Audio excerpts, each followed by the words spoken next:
Let us pray, and as I say at schools, if you agree with the prayer at the end, you can say Amen. Almighty and loving Father, we thank you for this day, for your mercies are new every morning. As we are gathered here, we also give thanks to you for our late Queen and her services. As we remember her, help us to follow her example in service. We also pray for your guidance for our new King. And also, as we are here today, we remember Councilor Angela Newton. We thank you for her services. We pray for her family, and we pray that you will continue to comfort them. May they know your peace in their hearts. I pray for all counselors gathered here and the business of this day. I pray that you will guide them with your wisdom, bless their discussions, help them to agree, to disagree, guide them with the decisions that they have to make. Help us to remember the responsibilities that you have given all of us in fulfilling our duties. In the name of Jesus we pray. Amen. We say together the prayer that Jesus taught us. Our Father, which art in heaven, hallowed be thy name. Thy kingdom come, thy will be done, on earth as it is in heaven. Give us this day our daily bread.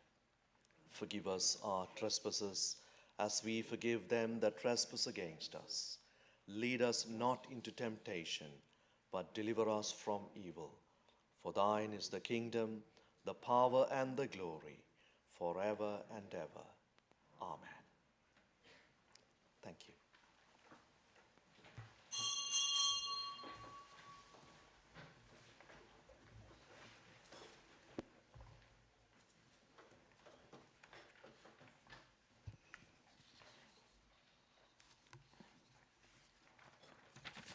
Right.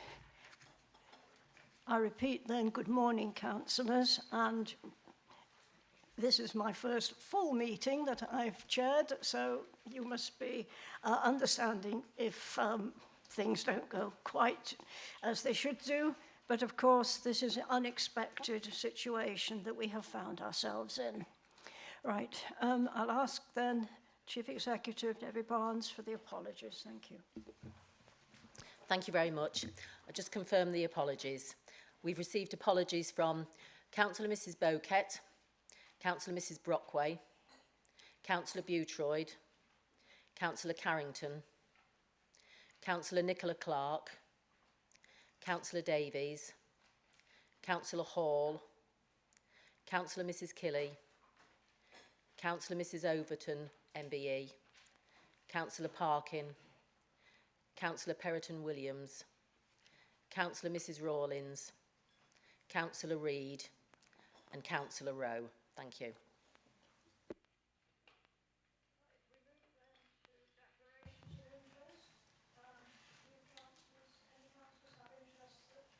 Sorry, it's my first mistake. Do councillors have any interests that they wish to declare?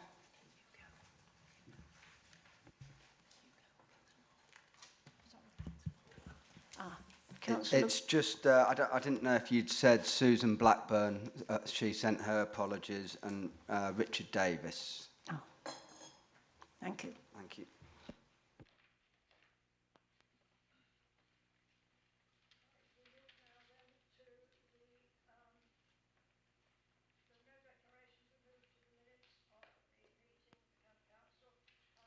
Oh, sorry. Right, we move to the minutes of the County Council held on the 20th of May 2022 to be approved that they are a correct record. Do I need someone to... all in favour? Any against? No. Thank you. Right. At this moment then, I will ask you to rise and we will observe a 2-minute silence, after which members may make their own personal tributes to our late Queen, Her Majesty Queen Elizabeth II. Thank you.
Thank you, councillors. Would you like to see seated?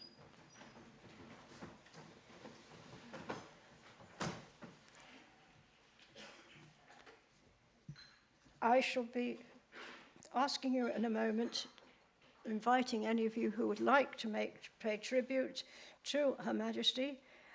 I will start briefly with my own personal tribute, and of course, I'm a councillor for whom I remember the death of King George VI being announced and the coronation of Her Majesty. But as regards the fact that she obviously was so well known to all of us, I never had the opportunity to meet her personally, but she was just a figure that we grew up with. Her sense of duty, I think, her service, this was exemplary. And I'd like to think that this is something that everyone can bear in mind. Her Majesty visited Lincoln on a number of occasions. The ones that I've got in front of me included the opening of the Pelham Bridge, which was before many of you were born, I'm sure, but more recently opening the University of Lincoln, then in the year 2000 distributing Maundy money at the cathedral, and then a visit to Burghley House, and of course on many occasions visiting RAF Cranwell.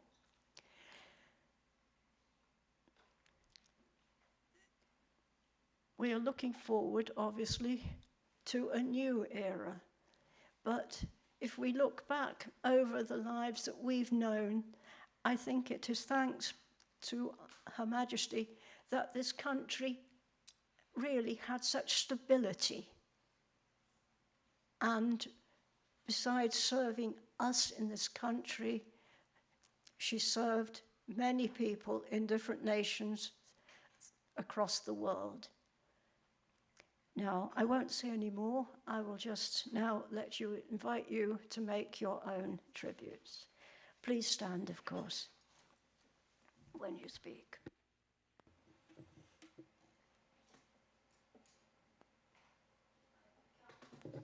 Councillor Dilks.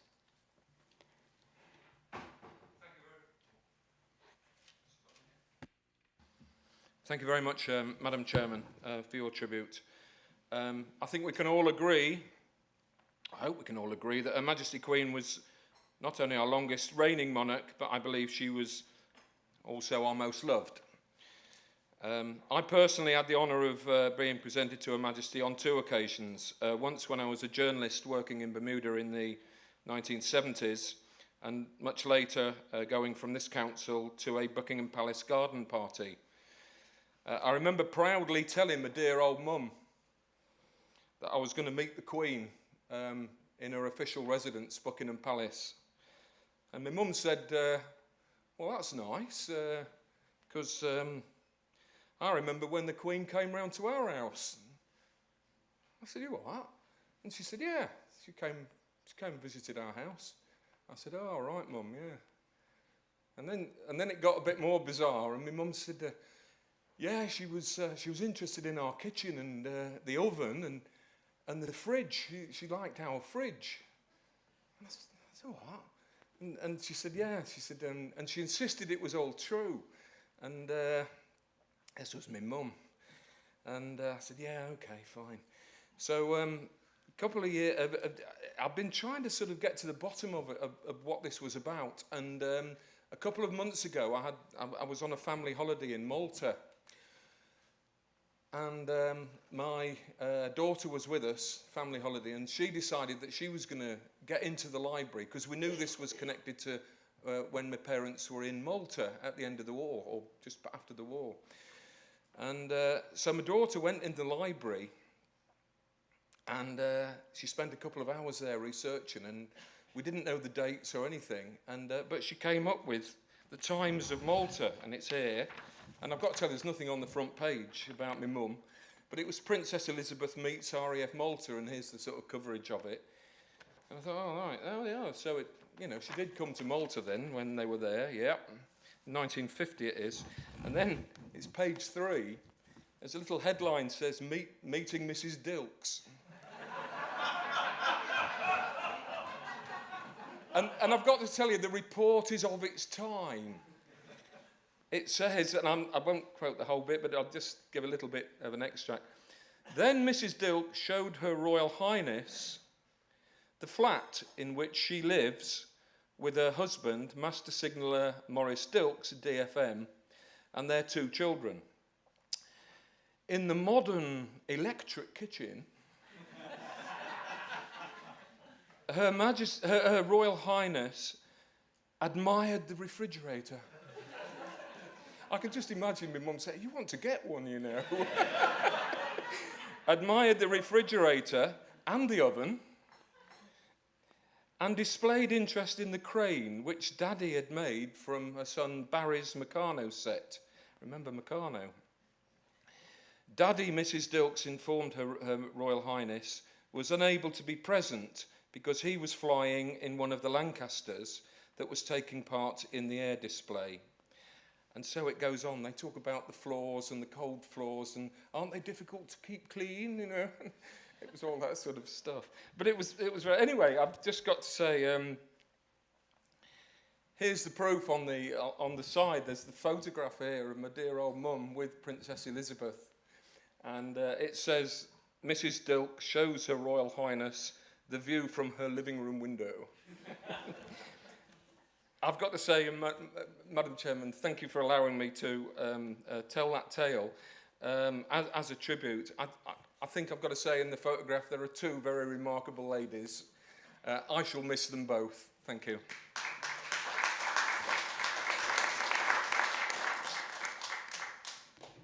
Councillor Hill. Well, follow that, as they say. I certainly can't compete with Councillor Dilks's experiences there in his families, but of course I did have the honour way back in 2008 to be presented with my award at my OBE by the Queen in person, which was when you get these awards, you're never sure who's going to do it. But it was the Queen herself, which was not only an honour, but actually quite revealing. And of course, if you remember, those who weren't aware, it was for services for local government in Lincolnshire. So it wasn't really just an award for me. I think it was an award for the whole council, some of who are still here today, where we actually dug the county council out of a pretty deep hole which it had fallen into. Anyway, so I can say, again, a remarkable woman. And I think the overall impression I got of her, how when you were in front of her and spoke to her, or mumbled something because you're in, it was quite funny. But she was very ordinary in one sense, in sort of like an ordinary, feel like your sort of granny, that sort of issue. So there was an ordinariness there and the kindness, because obviously she meets lots of people, and most people get a bit tongue-tied when they're suddenly in front of this person who they've only seen on the television. But again, there was a presence, and it was quite interesting. But even then, she was well in her 80s, and an hour she stood there, and there was somebody behind her just saying, well, this is so-and-so. So she'd have to use a bit of a conversation for about a minute or so, and moved on. But you think even then, the stamina to do it, and I think the anecdote was when we were given our pre-briefing, the Army General, because she were given a bit of a pep talk as to what to do and how to, the process of, not turning your back on all the rest of it. He said, well, we know with the Queen, it'll be exactly on time to the second. And it was indeed. Whereas Prince Charles, he said, it tends to go on a bit because he then enters into conversation. So a remarkable woman, very ordinary, very kindly. You just felt, she was on your side, she was helping you. But at the same time, there was this presence there. And I think that's probably why it's not just the length of service, because we all know that most of us have known nothing other than the Queen.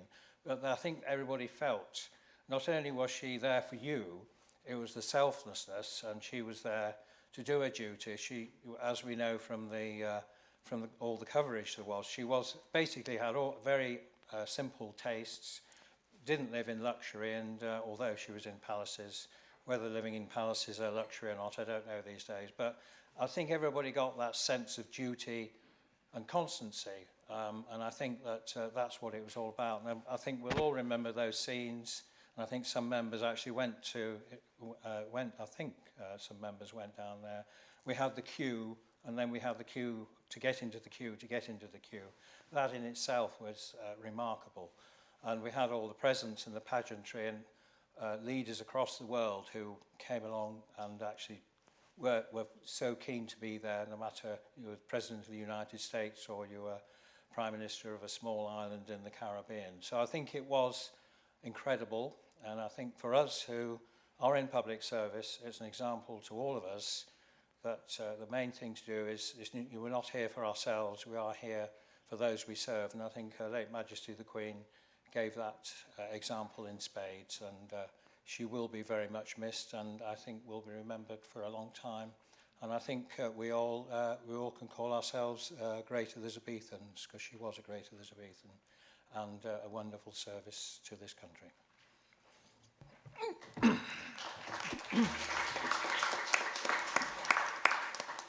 Thank you, Leader.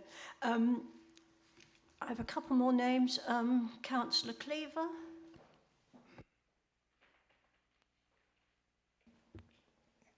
Thank you, Madam Chairman.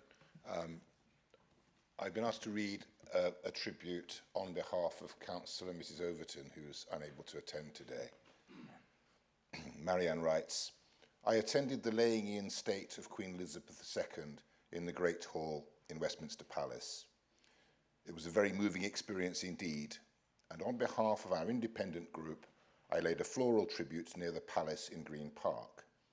On behalf of local government, through the LGA, we sent sincere condolences to King Charles III and all the Queen's family. As Britain's longest reigning monarch and figurehead over 7 decades, the Queen demonstrated the very essence of unstinting public service, winning hearts and minds wherever she went. Her inspiring, constant integrity, humanity, and support will be much missed as head of state, head of the Commonwealth, and as our Queen. Her inspiration lives on as we face our own challenges ahead. Thank you. And Councillor Smith. Thank you, Madam Chairman. I, like many colleagues, never had the privilege of meeting Her late Gracious Majesty. However, as someone who's from an armed forces family, I was always awestruck by her complete dedication to duty and her devotion to the UK, her various realms of which she was head of state, and of course, her beloved Commonwealth. She truly was and remains an inspiration to me, and I'm sure colleagues here and many more people across our great nation and indeed the world feel the same way. Madam Chairman, I would like to take this opportunity to pledge before colleagues here in this chamber that I will do everything within my power to live up to the example the late Queen has set us all, and that I rededicate myself to those efforts in the hope that I may live up to her impeccable standards. In closing, Madam Chairman, as many of my friends who are veterans have said, she truly was the best boss anyone could ever wish for to serve. I am proud to be one of those many and echo those many voices. Thank you for everything, Your Majesty. I remain your most humble and loyal servant. Thank you, Councillor.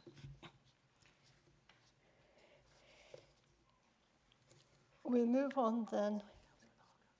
Sorry, I have apologies, Councillor Parker. No problem at all. Well, after Phil's mum and Martin's OBE, it's a bit of a hard act to follow, isn't it? I suppose one of the points I'd want, just a useless piece of information, is that the Queen, during her time as our monarch, visited 117 countries.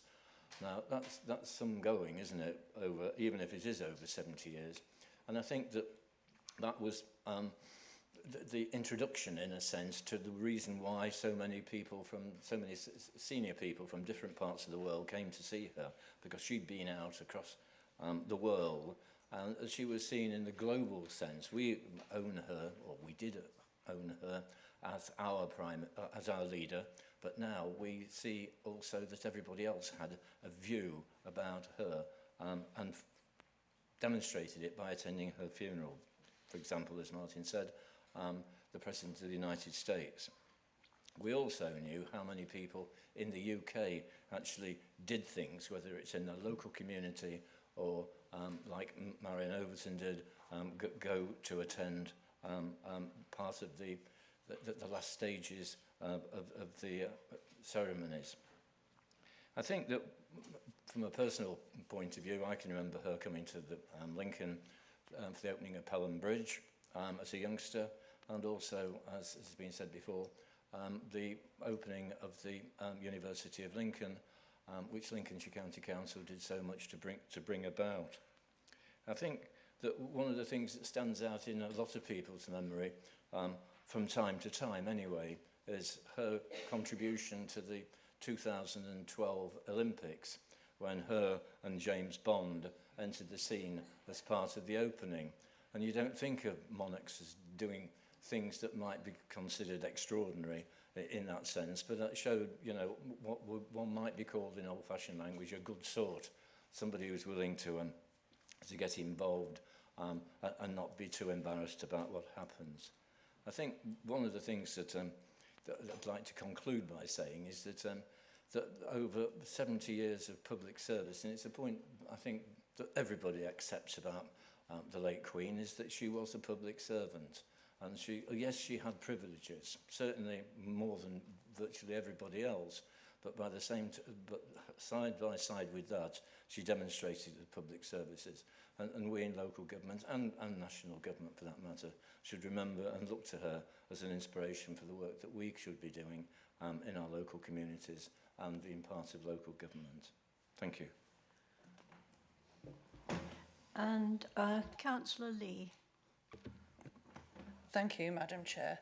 I wasn't going to speak, but I decided to speak after all. I'm not normally somebody who defends privilege, but I would say of anybody. I think the Queen was an absolutely inspirational woman. She worked really, really hard, and you could see that she was absolutely dedicated to her duty, and it came first.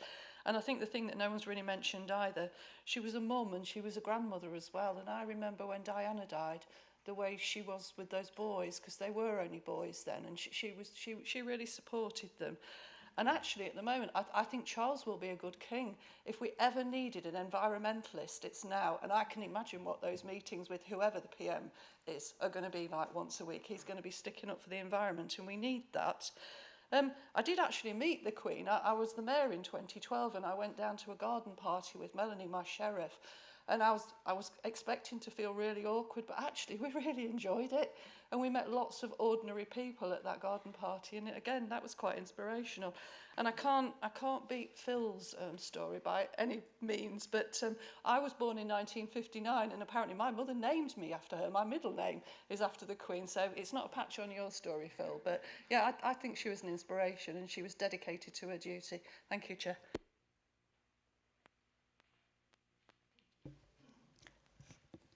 Right, if there are no further tributes then, I don't want to miss anyone.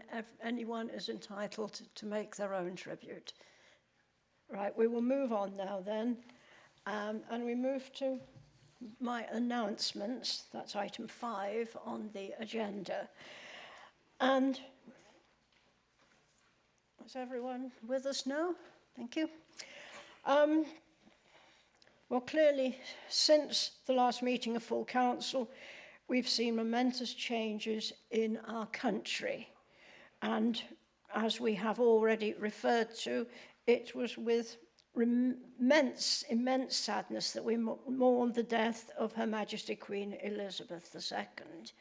And at this point, I'll add that on your behalf and on behalf of all the residents of the county of Lincolnshire, I attended 3 services in the cathedral, and on the first one also laid flowers from us, from the county council, and I believe all the county by doing that, in the garden at the cathedral. So I feel I was very privileged to be in that position, although we would have all wished that we hadn't been. Then, of course, we have witnessed the historic proclamation of our new monarch, King Charles III. It's going to take a little bit of adjustment too, isn't it? Following the county proclamation, which was read by the High Sheriff of Lincolnshire outside the west door of the cathedral, then districts and towns and parishes brought communities together to witness proclamations being read at local sites across Lincolnshire. And I expect many of you actually took part in those. The outpouring of grief was immeasurable, and it's been difficult times, but services have been maintained, and that is a credit to local government staff. Now, it is with great sadness that I have to report the death of Councillor Angela Newton, MBE.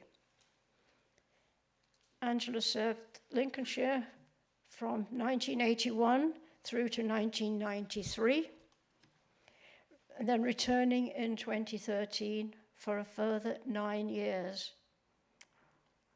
She was an active member of the current Planning and Regulatory Committee, Pensions Committee, the Definitive Map and Public Rights Subcommittee, and a keen scrutineer. She was a former Vice Chairman of the Overview and Scrutiny Management Board and chaired various scrutiny reviews in the late 2010s. We have now learnt that her funeral will be in Spalding at St John's Church on Tuesday, the 18th of October at 10:30 a.m. And of course, we mustn't forget that she was a very, very long-serving member of South Holland District Council. I would therefore invite you all, please, to stand, and we will observe a minute silence as a mark of respect. Thank you.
Thank you, councillors.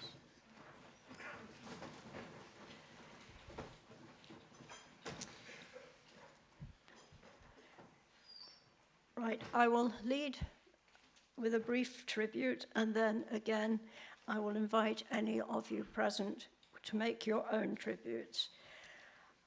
For me, Angela, I shall think of her as Angela rather than Councillor Newton. For the last few years, she was my group leader. So it immediately hit home to me that, that none of us are here forever. But I felt she was a very private person, and I didn't really get to learn much about her private life. But it was her sense of duty. We've referred to Our Late Majesty, but her duty in particular, besides Lincolnshire as a whole, it was her amazing length of service to South Holland District Council. And I think that record in itself is outstanding. I'm not quite sure in which year she became MBE, but I know, and I'm sure somebody will be able to fill me in on that, but she was awarded that for a number of things, but clearly she was very, very respected within the town of Spalding. Just by a chance comment when my husband and I were shopping in Spalding quite recently, and not somebody who would have any connection with the council. I know her service included a lot of voluntary work with the hospital and, of course, much more. So I won't say any more, but now I invite anyone else who would like to make their own personal tribute. Thank you. Right, and Councillor Fleetwood, I think you're the first person on my list. Thank you. Thank you, Chairman. I'll remain seated for a moment. Simply, I didn't know Angela too much privately, and I didn't know too much about what Angela did in the local area. But I do know that she was exceedingly well respected through her work as councillor at that level, and certainly within the realms that I've been dealing with Angela over the years, planning and regulation. She always looked not just at her own little backyard, but across Lincolnshire, and she always came to meetings thoroughly researched, and she debated things in an open and very fair, transparent way.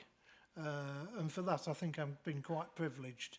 I did sit down with her on occasions in the members' room, have a few coffees here and there, and I did enjoy her company, so it is a sad loss to the council, and possibly more so to the sad loss to a more local people and a family. Councillor Taylor. Thank you, Madam Chairman. I wish to agree with the comments that you made, also Councillor Fleetwood. 50 years of public service is an amazing achievement. Only a few days before the sad passing of Councillor Newton, I was with Councillor Sneath at a fundraising event where we were bringing back the Sporting Flair Parade. She's still active on many committees, organisations and council commitments. She was devoted to Spalding, South Holland, Lincolnshire. We'll miss her. Thank you. Councillor Sneath. Thank you, Chair. I've actually known Angela all my life, but it was only when I became a councillor that I got to know her really well. I was elected here with her in 2013, but I'm on district council with her too. And we've worked together on so many projects over the years, saving houses from demolition, getting buses to the hospital, issues around the new road, and so many others. And it didn't matter that we both sit on different sides of the chamber. What mattered was that we cared about our residents, and Angela cared so deeply. That's just something that shone through her and in everything she did. Her work ethic was second to none, and her residents have lost a great champion. These last few years, she has coped with health issues with immense stoicism and good humour, and never letting pain and discomfort hold her back. She will be much missed, and my sympathy, deepest sympathy to Alan and her family. Thank you. Thank you. Councillor Dilks. Sorry? Oh, Councillor Cleaver I've got this time then. Thank you. Thank you. Once again, I've been asked to read out a tribute on behalf of Councillor Mrs Overton, who is unable to attend today. Marion writes, I am very sorry to hear of the sudden loss of Councillor Angela Newton. She was an amazing woman with enormous dedication to make life better for residents, recognised in her richly deserved MBE, awarded for over half a century of work locally and at district and county level from 1981. Always conscientious, Angela could be relied upon to stand up for her members in her group and her residents with a thoughtful, tactical approach, determination and tenacity for as long as it takes. She was fiercely independent, focused on the needs of residents. She was preparing to stand as MP in the next election, and I had promised to support her. Despite big wins, such as getting the route of the Spalding bypass changed, she never lost her personal commitment to individual residents. For example, working as a voluntary driver taking people to medical facilities. Angela set tremendously high standards of a councillor, and I feel proud and honoured to have known and worked with her. We will miss Angela and offer our sincere condolences to her family, especially her husband and Alan and son Andrew. Thank you. Is Councillor Dilks, are you expecting? No, sorry. Councillor Bowles. Thank you. Thank you, Chairman. Yeah, it's pretty clear from everybody's comments so far, and obviously a lot of what we saw on social media following Angela's sad passing, what a wonderful local councillor she was. But I just want to speak from a personal point of view. When I joined the council, my first 4 years of the council, as somebody who didn't have a group as such, Angela was an amazing source of advice, knowledge, support for me. She was always on the end of the phone if I ever needed anything. If I didn't need anything, if I'd asked a question in council or made a comment, Angela would quite often ring you that night to say, have you thought about speaking to this officer, going down that route?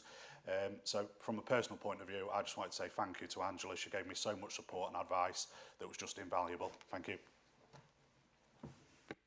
And Councillor Parker. Thank you. Yeah, memories of Angela Newton go back to me joining the council in 1989 when she was already an existing councillor with some experience. I quickly understood the ability that she brought, and she was one of the people that I looked to, particularly when I became leader of the Labour group.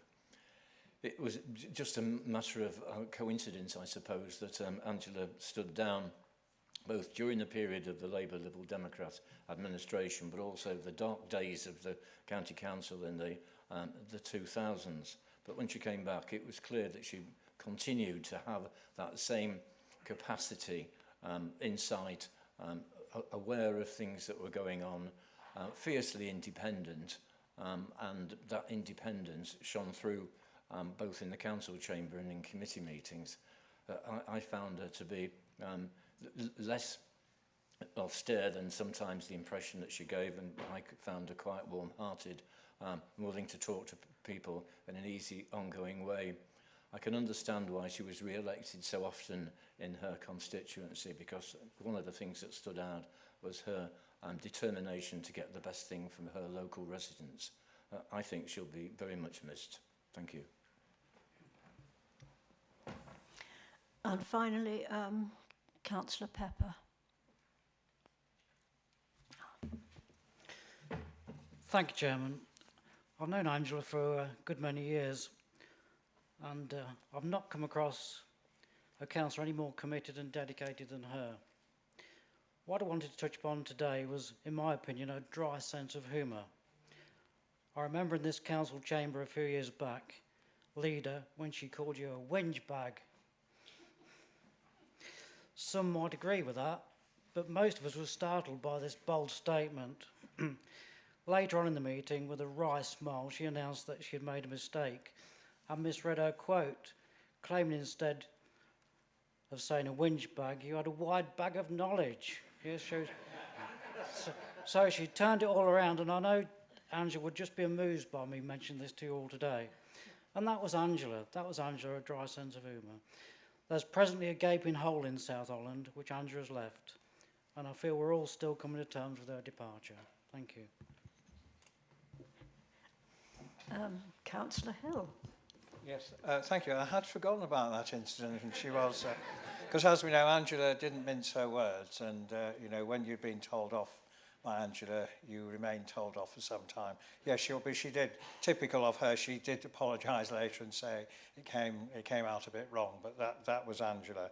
I mean, as Councillor Parker has said, she had nearly over 20 years service at this council in 2 tranches, so only Councillor Parker is the only one who can remember in the first period. But obviously we all, more of us remember when she came back on to the council. And again, to say she was respected in Spalding probably doesn't do it justice. She was very, very, very well respected, because every people understood that, again, as we've mentioned to the late Queen, everybody realised she was fighting not for herself but for the town of Spalding. And I think she came off in '93 because she had business commitments. And as has been said, she was on the district council for many, many years.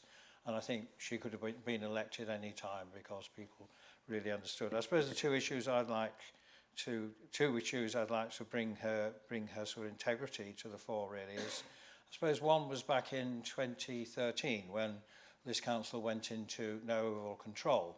And then obviously there's the inevitable negotiation with different groupings. We had a lot of UKIP members. They were the second biggest party at that time. And Angela, you know, I discussed with Angela, because although the Conservatives were by far the biggest party, we didn't have an overall majority. And she was very clear that she would do the right thing to make sure that this council remained stable and and was able to push through policies which in a sensible and consistent way, rather than have a constant chopping and changing and uncertainty. And she was then prepared to join a coalition group to run the council. She declined any offers of being on the executive herself, was merely content to serve the council and work with other colleagues, which she did very, very successfully and without any trouble. And I suppose I could say that she was less trouble to me than certain Conservative councillors were at the time, but perhaps I shouldn't say that. So that was, and she instantly recognised what was best for the council and how to move that forward. And I think I personally should be very grateful, but I think the whole council should be, because it enabled a continuation of a smooth governance, if I could put it like that. The other one, when there was a bit of difficulty, shall we say, with Spalding Eastern Bypass, where the council, was getting itself in a bit of a knot with it, shall we say. And she basically came in, I remember in my office, she came with maps and you name it, and she talked to no end of people because it was going through her patch. And basically she used her common sense and local knowledge to actually just come up with a solution, which is what we went with in the end. And again, she was just a local backbench member, but she looked at it in a sensible way, what was best for the area, and the proposals which now are on the table for that route of that relief road are very much what she suggested when she looked at it. So a very good servant to this council, a wonderful servant to Spalding, and she will be missed. And she did have health problems towards the end. Other members of her family have got health problems. So, but as has been said, Liz said, she just bore those stoically and just got on with it, and was very keen to come back and continue to serve. Thank you, Leader. Are there any further questions? I'm sorry, any further tributes? No. Well, I think that was clearly a set of very moving tributes, as it referred to someone who we all knew and met. So thank you very much. We will now move on then. You can read the rest of the announcements. They are on your paper. And we'll move on then to item 6, which is the statements and announcements by the leader and members of the executive. They have been circulated. Does anyone wish to say anything? Right, we'll now move on then to questions. Questions to the chairman, the leader, executive councillors, and chairman of committees and subcommittees. As usual, I'm anxious to allow a good spread of questions across the chamber within the time allocated. I intend to allow 45 minutes for questions. I'm expecting councillors to be disciplined, of course, because of the time available. When invited to ask a question, councillors should press the button on the microphone to make it live and press it again once they have finished speaking.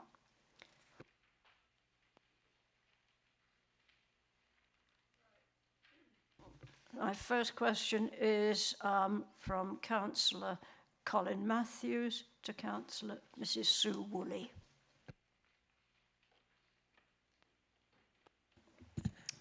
Councillor Woolley, I'm absolutely delighted to hear that the registration service has recently gone online and that we can book celebratory services and all the other official functions. I wonder if you could explain the impact that this upgrade has caused. Thank you very much. Thank you for the question. Chairman, thank you for the opportunity to update members. As you're probably aware, the new online booking system for the registration service is part of the customer digital journey, and you did explain we've got a pop-up session outside in the members' foyer, and that's exactly where the registration service, it is part of that piece of work. And very briefly, just to make you aware that with this new online system, taking into account seasonal variation, it looks as though we will remove around 10,000 phone calls into the customer service centre on an annual basis, which, as you can imagine, will be a significant saving to the council. So fingers crossed we continue in the way that we are doing, and we can free up some of the time for other issues that people might have. Thank you. Thank you, Councillor Woolley. Councillor Ashley Baxter for Councillor Richard Boothroyd. Thank you, Madam Chairman. In Councillor Boothroyd's absence, my question is to Councillor Hill. It's the same question. It's now approaching the 10-year anniversary of the Deeping School becoming an academy, the Deeping School is the site where the Deeping's Leisure Centre has been since the 1970s. At the beginning of the summer, I was aware that the lease between the county, the district, the school and other players had not been signed, and that was partly due to differences of opinion between those organisations. I'm delighted that in a response from Councillor Bootroyd, for which I'm grateful, I'm delighted that the lease now appears to be with the Department for Education, so all systems go. I just wanted to confirm that there are no obstacles between the county, the school and the district which could jeopardise the redevelopment of the, or refurbishment of the Deepings Leisure Centre. Thank you. Thank you for the question. I will deal with it on, do my best to deal with it on behalf of Councillor Bootroyd.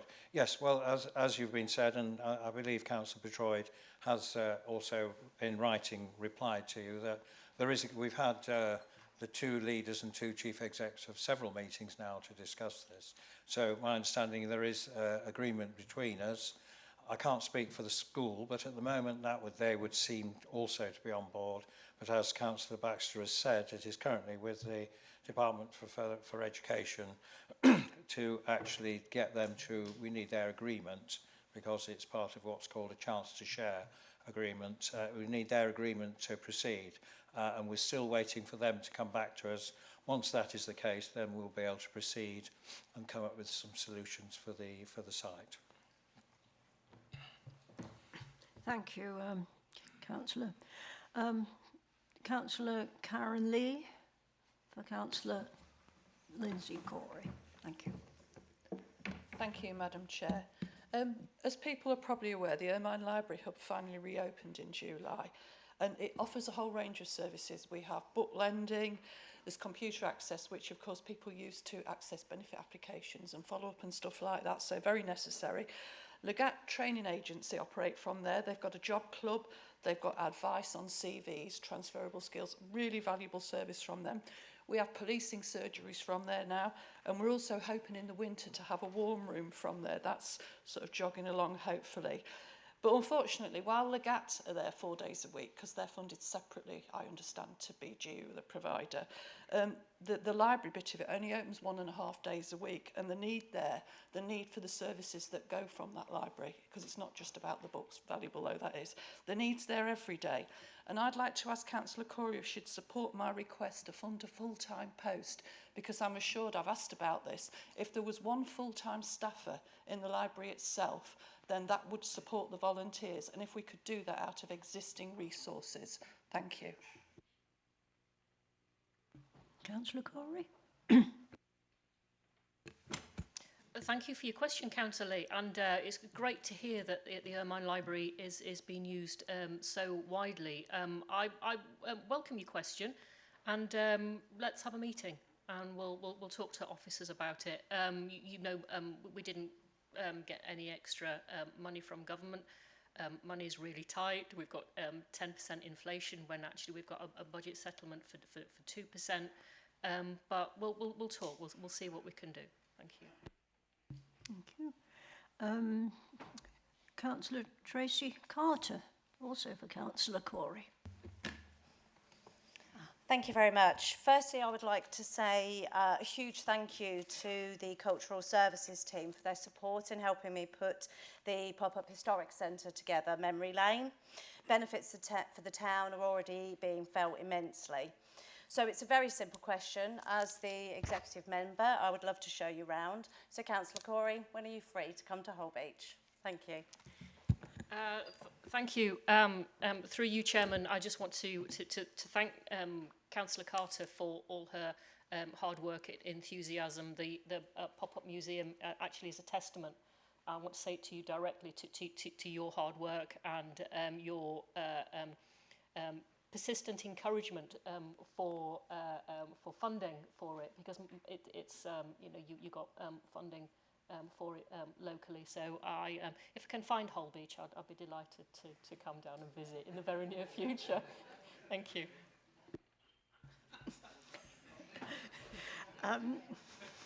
Right.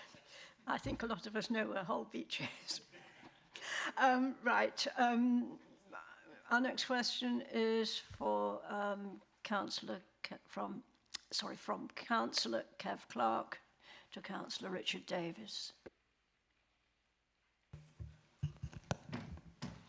I suppose this is another one for you, Councillor Hill.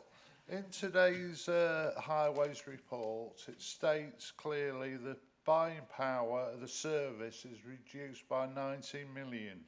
Thus, less service will be delivered. In real terms, what exactly is the impact of that going to be on the services to the people of Lincolnshire? Thank you. Thank you for that, and I'm very pleased to have the opportunity to answer a question, Councillor Clark. And why should Richard Davis hog all your attention? I think I'm honoured that you remember I exist, so it's good to know. I mean, I think basically your question is about inflation, not only for highways, and of course that is the problem with high inflation, that if the spending doesn't keep pace with the inflation, and it's particularly acute in the highway sector, because obviously tarmac and materials have the cost of those has gone up substantially. For example, surface dressing, I think, has gone up something like 20%, the costs we are being charged by our contractors. So it is an issue. I can't give you a figure, but certainly it does mean, even though we are maintaining the spend we have on highways maintenance, it does mean that that will buy us less.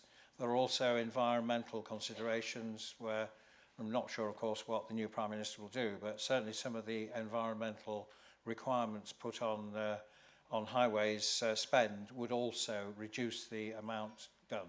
So that's why obviously later we will be debating whether we ought to put even more money into, put more money into highways with our underspend, but that's a debate for later. So it is an issue, and as you implied, the government gave us a settlement based on 2% inflation.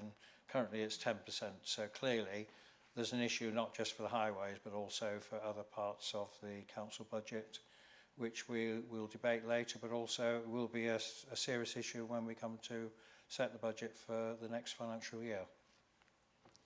Thank you. Next question is from Councillor Paul Skinner for Councillor Colin Davey. Thank you, Madam Chairman.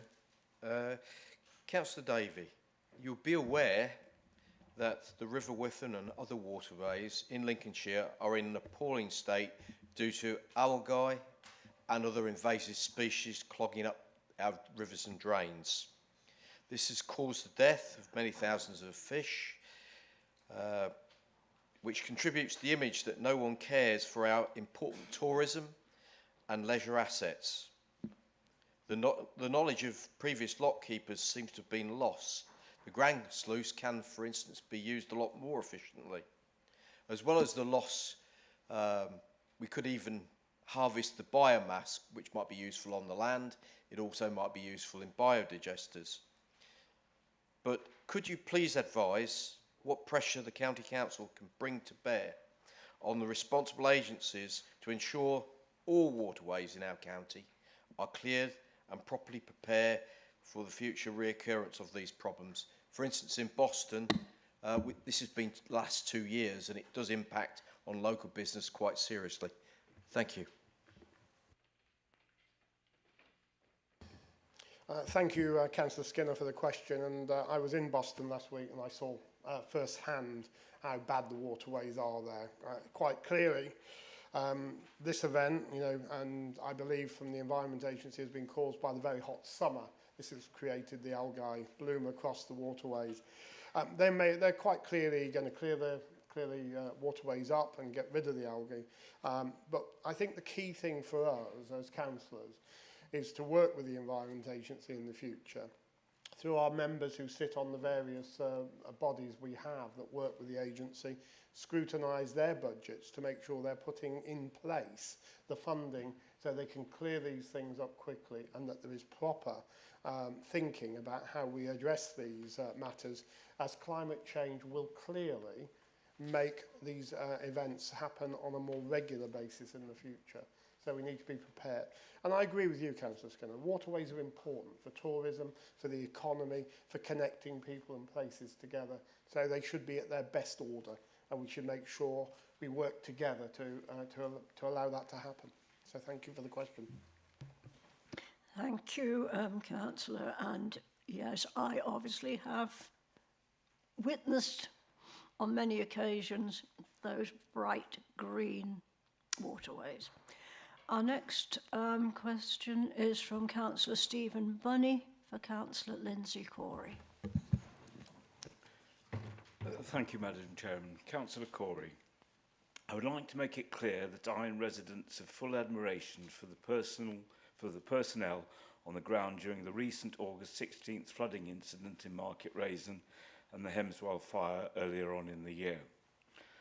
I am, however, concerned about the level of communication from the command centres to West Lindsey District Council, local councillors and residents.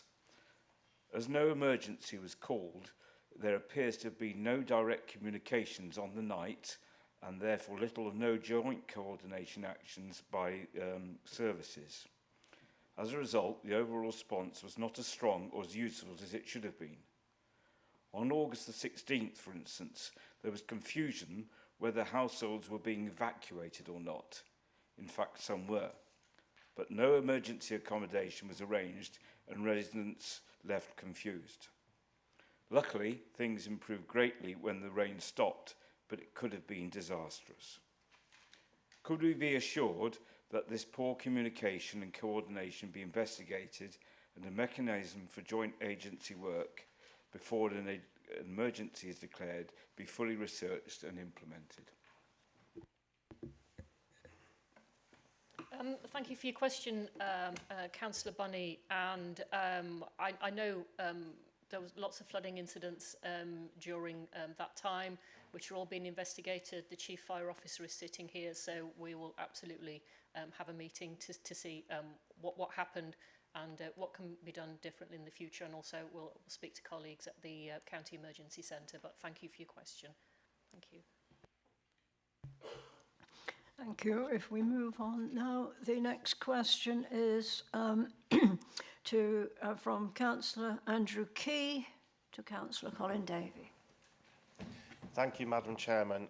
We're all aware of public announcements by Anglian Water of their wish to build a new Lincolnshire reservoir. There's now an initial concept and location plan on the Anglian Water website. Many of my residents and landowners have grave concerns that it will greatly impact on my division and on their lives.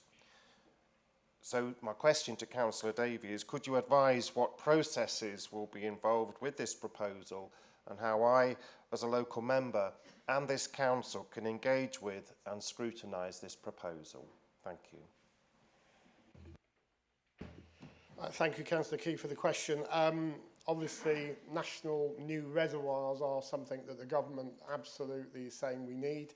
We haven't built one in the UK since 1991 at Carsington. So with the increase of population, which is in 10 plus million since then, it's quite clear we need to have new infrastructure. But all these new infrastructure projects land in places and they will cause concerns for communities, quite clearly. As a council, we are not the decision maker on this. It will be the government. It's a national strategic infrastructure project. So the government's own inspectors will make the decision. It is important, though, that we as a council act as champions for our communities and that we make sure there is a proper discussion and debate. The process here, I'm going to bring a paper to the Environment and Economy Scrutiny Committee at the end of October. And I hope the chairman, who's on holiday today, will be happy to have local members who are not on that committee come and talk about their issues and their concerns at that meeting. There will be a paper that will go to the Planning and Regulation Committee, which will shape our formal response when that time comes. But I think it is important to have the discussion and recognise that the infrastructure is needed in the UK. There will be challenges about where it's located. And if it is going to be located in Lincolnshire and in the site chosen, then we need to ensure that the benefits for Lincolnshire are maximised from any such proposal, but recognising the challenges it causes and the concerns of local people and local landowners. So I'll engage with you on a regular basis, Councillor Key, and other local members who wish to talk to me about it. Thank you, Councillor Davey. Our next question is from Councillor Rob Parker to Councillor Colin Davey. Yeah, you again, Colin. Okay. My question actually refers back to a speech you made last Friday, following the mini-budget by the Chancellor of the Exchequer. You welcome the proposals by him, but I'd like to ask in the sense that what is important is essentially to know that you didn't mention the question of net zero carbon emissions, nor did you mention any other things connected with how we can tackle the problems of the environment in relation to the ailing planet, as we can describe it. What I do know is that the present government is committed to fracking. It also is looking to ease planning laws. Okay, given that your portfolio holder position includes the environment, can I ask why you stayed silent in your speech, concentrating on economic issues and said nothing about the environment in relation to the impact that we're all going to feel as a result of the mini-budget proposed last Friday? Thank you, Councillor Parker, for the question. I'm a passionate advocate for the environment in Lincolnshire. I think we have a fantastic-looking county. We have great countryside and great, beautiful scenery. And I've always been an advocate for protecting that as much as we possibly can. The environment is not just about reducing carbon, it's also about protecting things as well. So I'm not clear on what the planning reforms are going to be because we haven't seen any detail on it yet. But I do note the concerns of various environmental groups, including wildlife trusts and the RSPB, etc., about issues around planning. So we'll have to wait and see what the government says. I haven't seen the details, so I can't really answer that question, as you'll understand.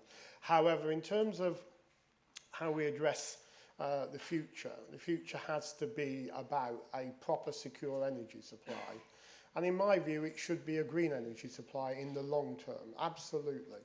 And we can do that with offshore wind, which I've been a passionate supporter of, and we've helped deliver some of the big projects through Lincolnshire.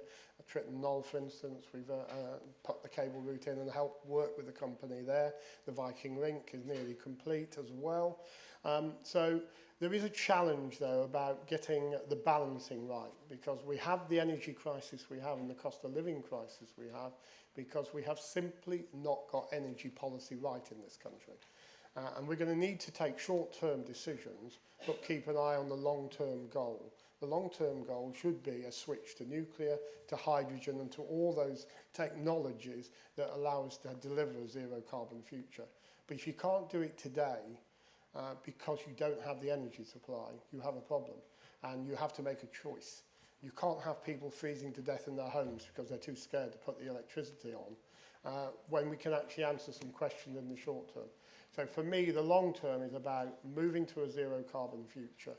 We need to see what government has to say on that, because they have not been clear yet. And obviously the statement on Friday is just part one, and I think we'll see more in November when we see the proper budget about what the government's ambitions are around this. As a council, we should continue to do what we do best. And I was very proud to open a new building at Holbeach last week with solar panels on the roof, with rainwater harvesting, and all the things that we can do as a council to help us move towards that ambition, we should continue to do. Thank you for the question. Thank you, Councillor. We now move to Councillor Hugo Marfleet. Your question, I believe, is to Councillor Richard Davis. Thank you. Well, Richard's not here, so but my question is reference to Louth, and the active travel scheme. Louth, as you know, is a historic, lovely market town which has now been invaded from outer space by 2 parklets which sit in the high street, which really just don't sit quite right with the historic part of Louth and the image it gives. However, people are sitting on them because actually you do need to sit down when you go shopping and have a little bite to eat or a drink. So what it has now done is triggered out a whole question about sort of Louth Centre, pedestrianisation, cars, bicycle, buses, pavement sizes and everything. And so, of course, now we've been invaded, everyone's got very excited about actually the future and what we're going to do, cafe culture, you name it. Some might say for 50 years it's performed brilliantly and still does, so why are we tinkering? But we are tinkering. My question is, we need to go out to consultation properly. We've sort of half made a bit of a cock-up of the consultation process, and we now have got the public that are wanting something. Is there a will not only to sort of try and find a solution, but actually we're going to need some funding now because what's been spent really isn't quite fit for purpose. So I would ask if there's a sort of a will to sort of try and get to where we want to go, and actually can we get some funding to sort of make sure that something does happen in the end of this invasion. Thank you. As Councillor Davis isn't here, I'll try and answer on behalf and obviously forward on your concerns, Councillor Marfleet.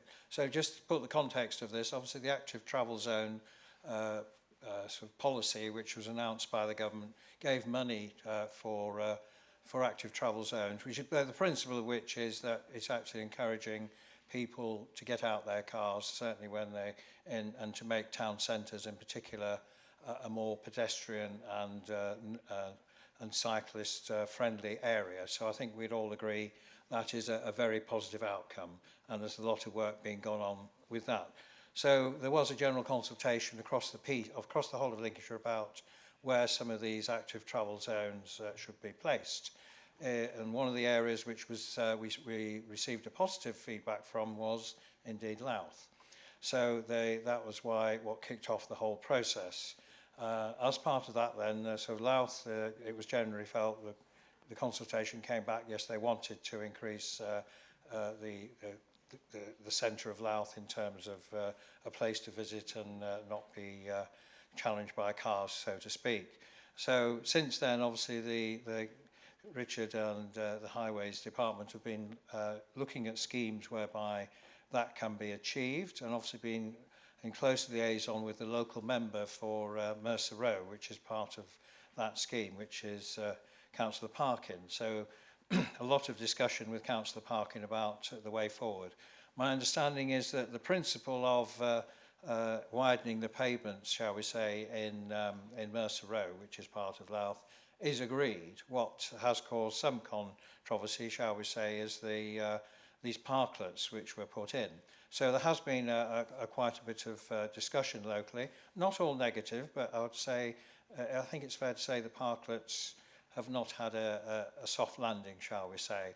So what is happening now, as Councillor Marfleet is well aware, is that there is a transport board being set up similar to those in other parts of the county, for example, Stamford, I think, where local councillors and local businesses and interested parties can actually come together to look at how things could be moved forward. And I think there is another meeting of this board in late October, I think I'm right in saying, Councillor Marfleet. Well, they'll look at the way forward and whether the parklets are indeed the right way forward, shall we say, and whether there's a different solution in hand. So I think a local discussion in Councillor Davis is quite clear. Once you have those local discussions between parties, everybody eventually gets to a place where there is sort of local agreement. So it is in process, and we'll wait and see what develops from that. But it should be a local decision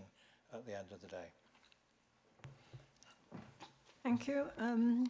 The final question, I fear you'll have to field again, Councillor Hill, is from Councillor Nigel Pepper for Councillor Richard Davis. Thank you.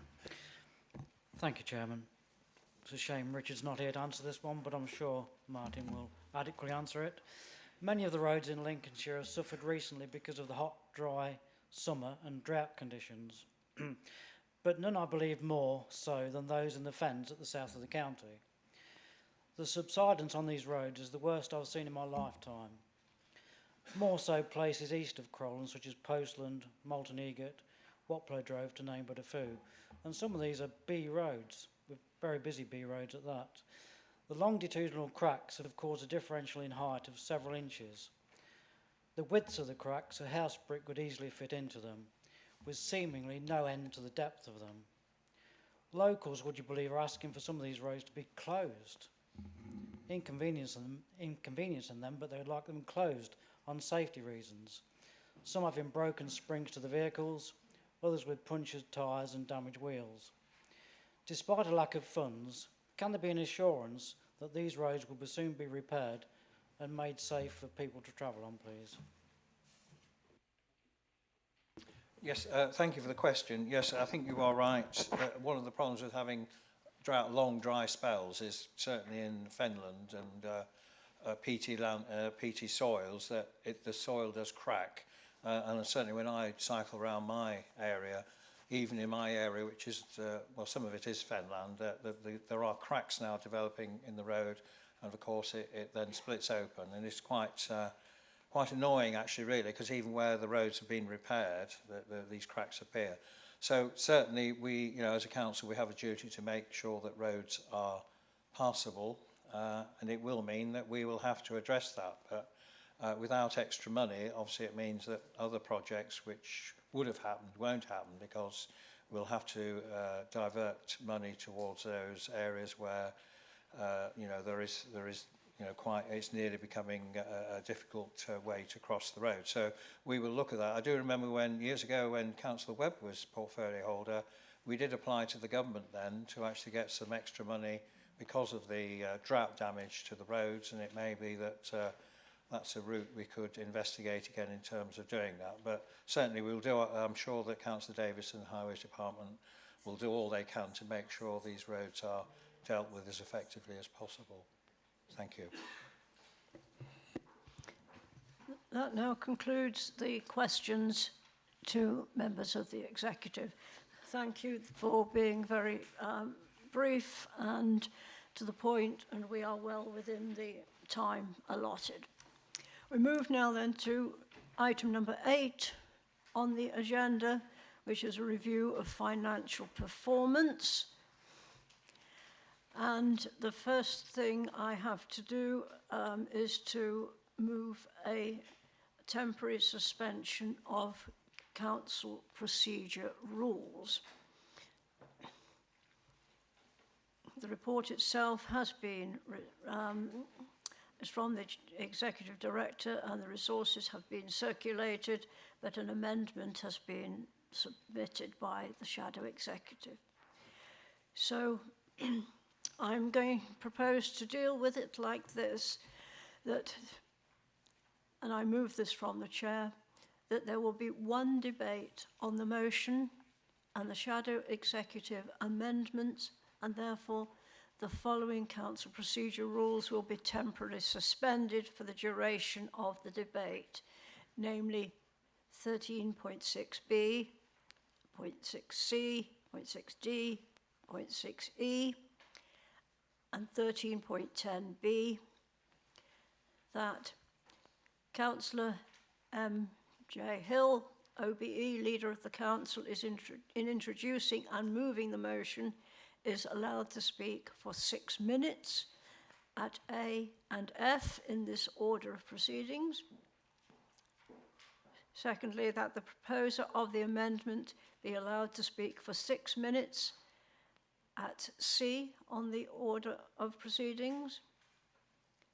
That councillors seconding the motions shall be allowed to speak for 3 minutes at points B and D on the order of proceedings, or at E on the order of proceedings if they reserve their speech until later in the debate.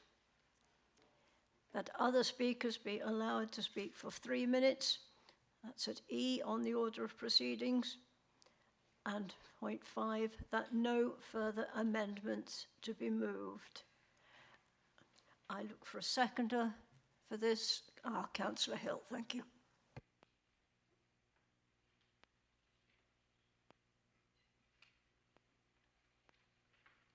I have to take a vote on that. So we are voting then. Do I read this later? No, I do the vote first. Right. Can we now vote on the temporary suspension then to council procedure rules? All in favour? Clearly carried. I don't see anyone against. Oh, can I have that copy? Right. Thank you. So, right.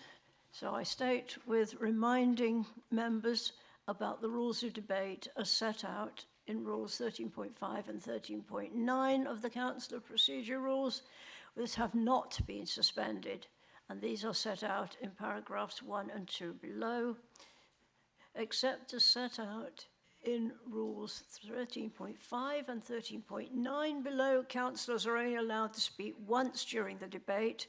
Therefore, the motion and any amendments will proceed as one debate.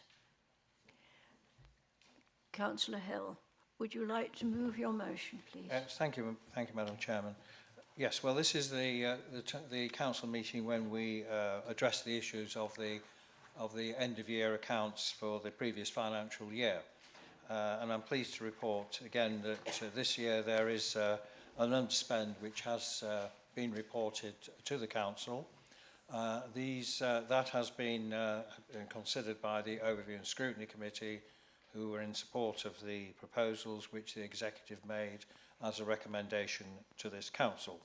So effectively we have an underspend, and I think I should at this point congratulate portfolio holders and indeed officers to making sure that, unlike many councils, we are in a position where we are debating what to do with the underspend instead of debating what we're going to do with a budget shortfall. So I think again that does put us in a much stronger position than many other councils in the country. You'll see from the papers that the council policy is that 1% of all under or overspends are actually kept by the various departments, and you'll see that of the underspend, nearly £5 million has been kept and used by departments for various uses, and obviously that is available to see if people wish to do so after the meeting.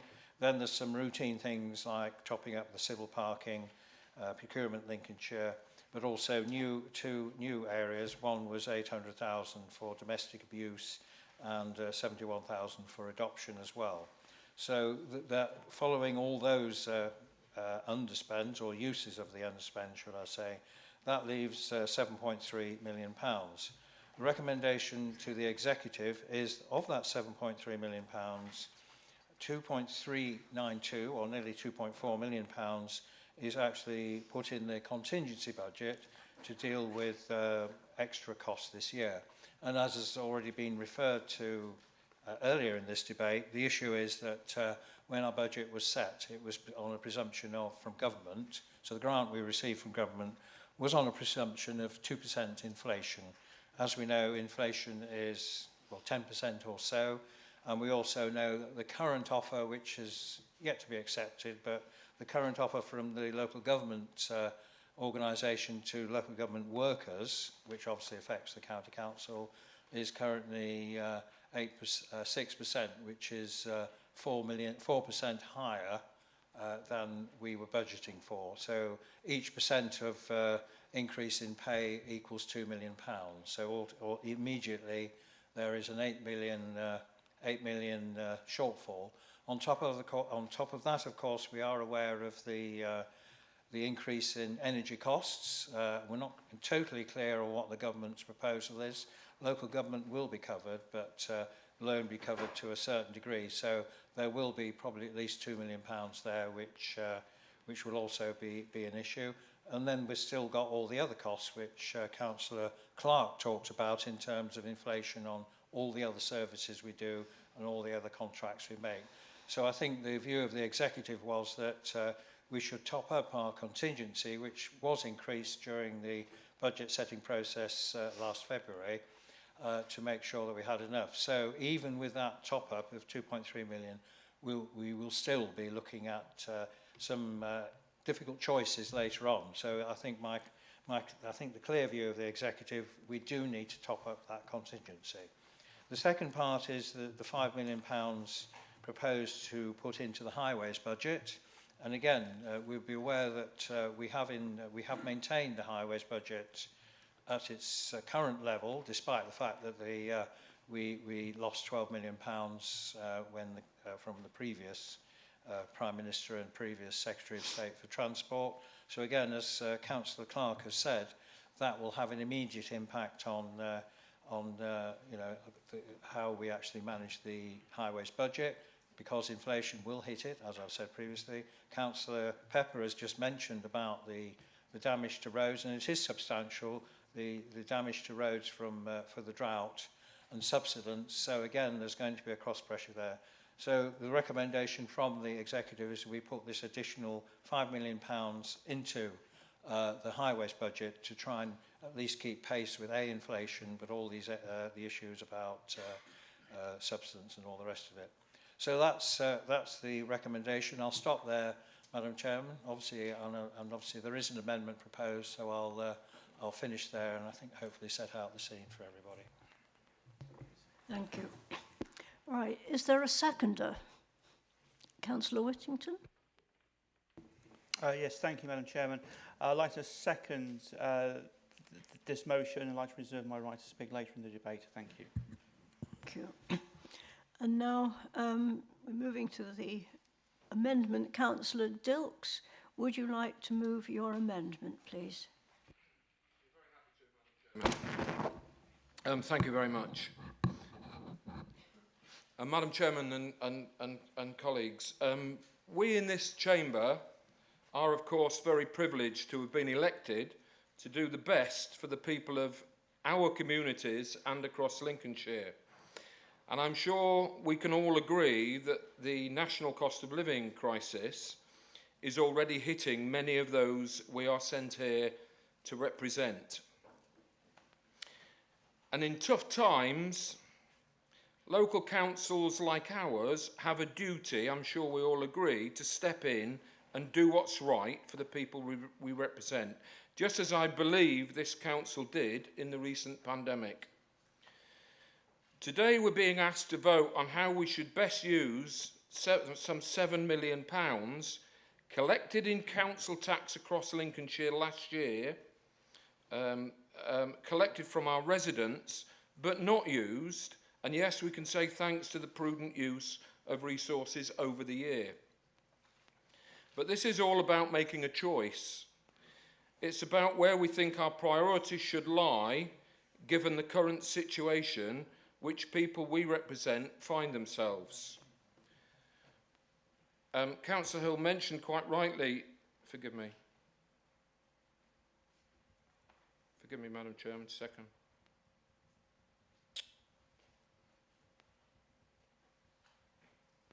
Madam Chairman, you mentioned the 12 million that we put into this council's budget for the current year. I supported that so we could make a real start at tackling the backlog of pothole repairs. I think we've made real progress on that front. I think we have made a good start at that, and I hear what Councillor Pepper is right. You know, there's added pressures. I've not been afraid to say in this chamber, thank you for much needed repairs to roads in my community. I recognise there is more to do, as has been said, to make our roads fit for purpose. I recognise what Councillor Hill has said earlier about the current inflation situation, the highest for a generation. And I think you said, Councillor Hill, is at least 20% increase we're facing in the cost of tarmac. I can see those things, but as we all know, those people we represent are facing inflationary pressures too. Some are facing real hardships right now. Things have changed for people struggling to get by. since we fixed our budget for the current year. And so when we fixed the budget, they were not facing this massive cost of living crisis that they face right now through no fault of their own, with eye-watering costs, as we know, of fuel, energy and food prices, and the highest inflation, as I've said, for a generation. So I was disappointed to see that today we're being asked to allocate £5 million of this 7 million windfall, and that's what it is, to highways repairs, but not a single penny to help mitigate the very human effects of the current cost of living crisis. Surely we can do better than that. We must do better. Our amendment asks you to make a compromise. First, put 4 million extra into roads repairs. That's on top of the 12 million we all voted for last time, of course, that we previously agreed. And I do welcome the fact that this extra money going to the development fund earmarked reserve for local highways works, as is stated in the proposal. I've been assured that that means it is for roads repairs in the coming winter and not for building new roads. Secondly, the amendment asks you to top up 1.8, the contingency fund for pressures because of inflation, 1.89 million rather than the 2.39 million as suggested in the proposal.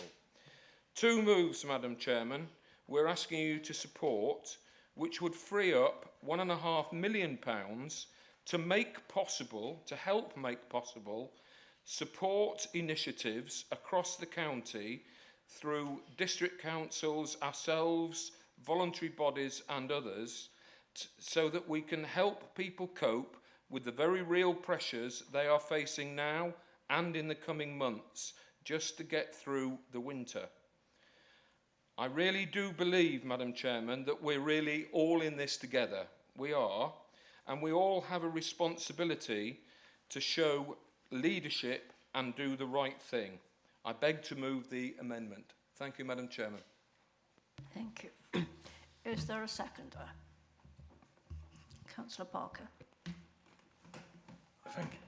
Thank you. If we look at the proposal before us and not the amendment, the proposal as it stands at the moment, you wouldn't think there was a cost of living crisis looming this winter. You just wouldn't know about it.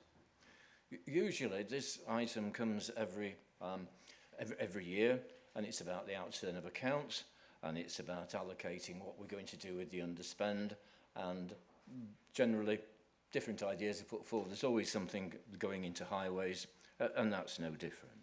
It doesn't recognise at all anything about the real world that we're facing at the moment. And I can't believe that when Councillor Hill and Andrew Crookham put together these proposals to see if they were financially viable, that any account was taken or even foreseen about the sort of mini-budget that Kwesi Kwarteng has put before us. It seems as though there is it's a gamble in the sense that it's expecting things to happen that may not actually happen. The first one is the idea of boosting enterprise by removing restrictions, all these restrictions that stop go-ahead capitalists actually making a profit.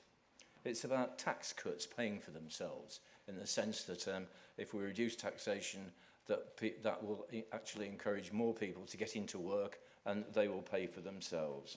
And it's also about the financial markets staying on board. Do we see the financial markets actually rushing to support the pound or buy the pound at the moment? No. So in a sense, it's a gamble. It's a gamble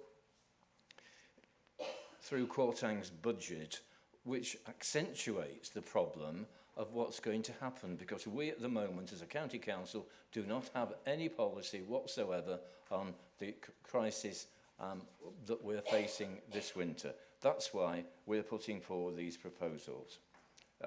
The point that has to be made that £1.5 million divided by 7 districts amounts to about £200,000. And you can see what would happen if that was supported by district councils in order to do the simple things that the people of Lincolnshire expect from its local authority.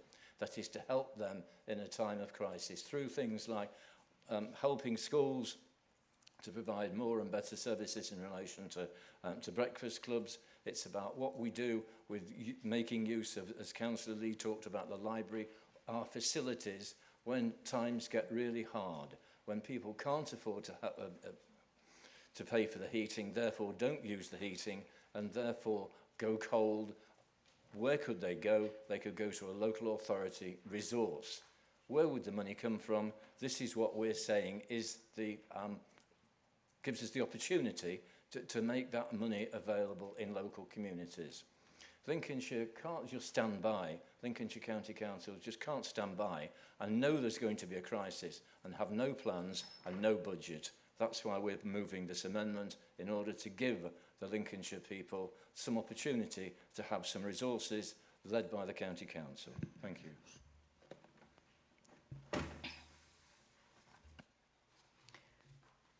Right, we'll move now to the debate, and I invite other councillors wishing to speak to indicate by raising their hand.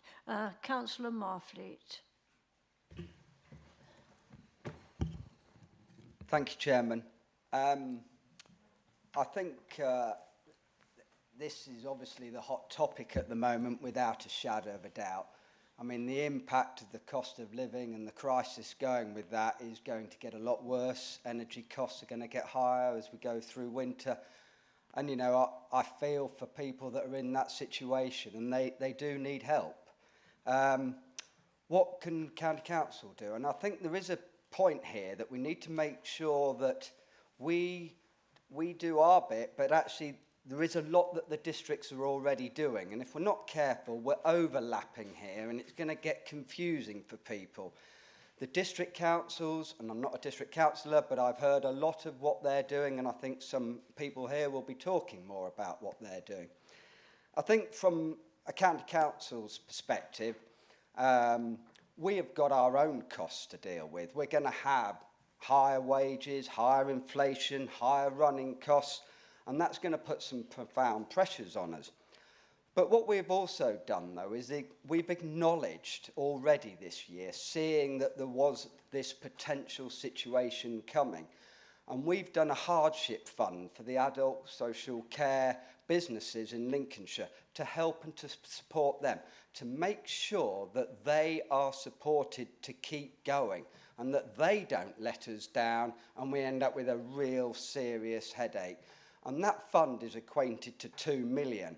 And you know what? We might even have to top that up again. We don't know. We took a stance on this some time ago, and it is there. It is being used by businesses in the care world in Lincolnshire. So I think in some sense we've already playing our part and contributing. And I think, you know, for me, highways, everybody relies on it. Everybody needs it. We've got to get to work. We've got to get our roads. If we let them go, the cost of that gets horrendous as well. You know, when I look forward here now, I'm looking at the point that every service actually is shouting for money. There is no service that is sort of rubbing its hands thinking, I've actually got a surplus. We do have a slight surplus, but the surplus in a lot of this is a day and a half in costs in adult social care. That's the sort of impact we start looking at. So I fully support the proposals by Martin, and unfortunately I think, guys, you're there, but your part sits with the district council and they are playing the part for Lincolnshire, and we're looking after the businesses and all the other aspects that we are involved with. So I support the Conservative and Martin's proposals. All right, my next speaker is Councillor Wright. Thank you. Thank you, Madam Chairman.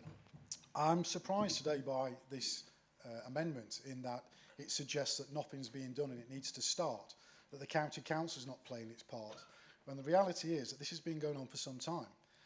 Directly mentioned in the amendment is district councils, and so I can speak on behalf of what the support has been through to North Kesteven. I'm working with the county council on funding such as a household support fund.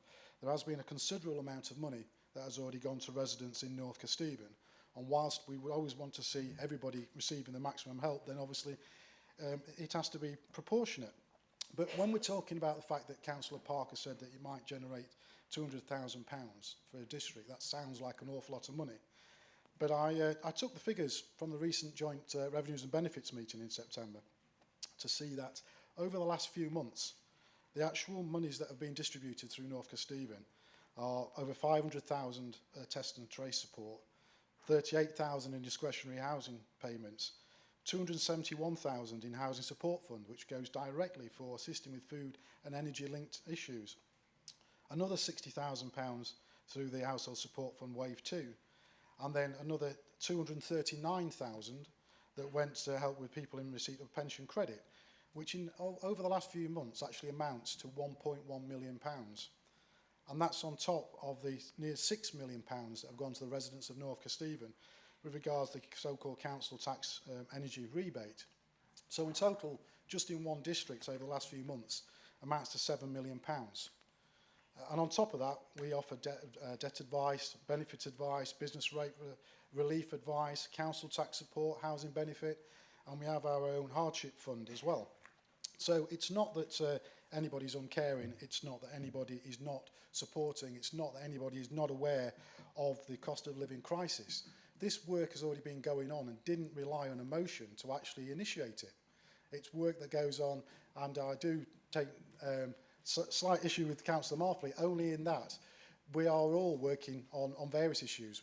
The districts work with business and residents, and so do the county council, because they're interlinked. Which brings us to why I'll be supporting the original motion, because this is about making sure that we can afford service delivery across the piece.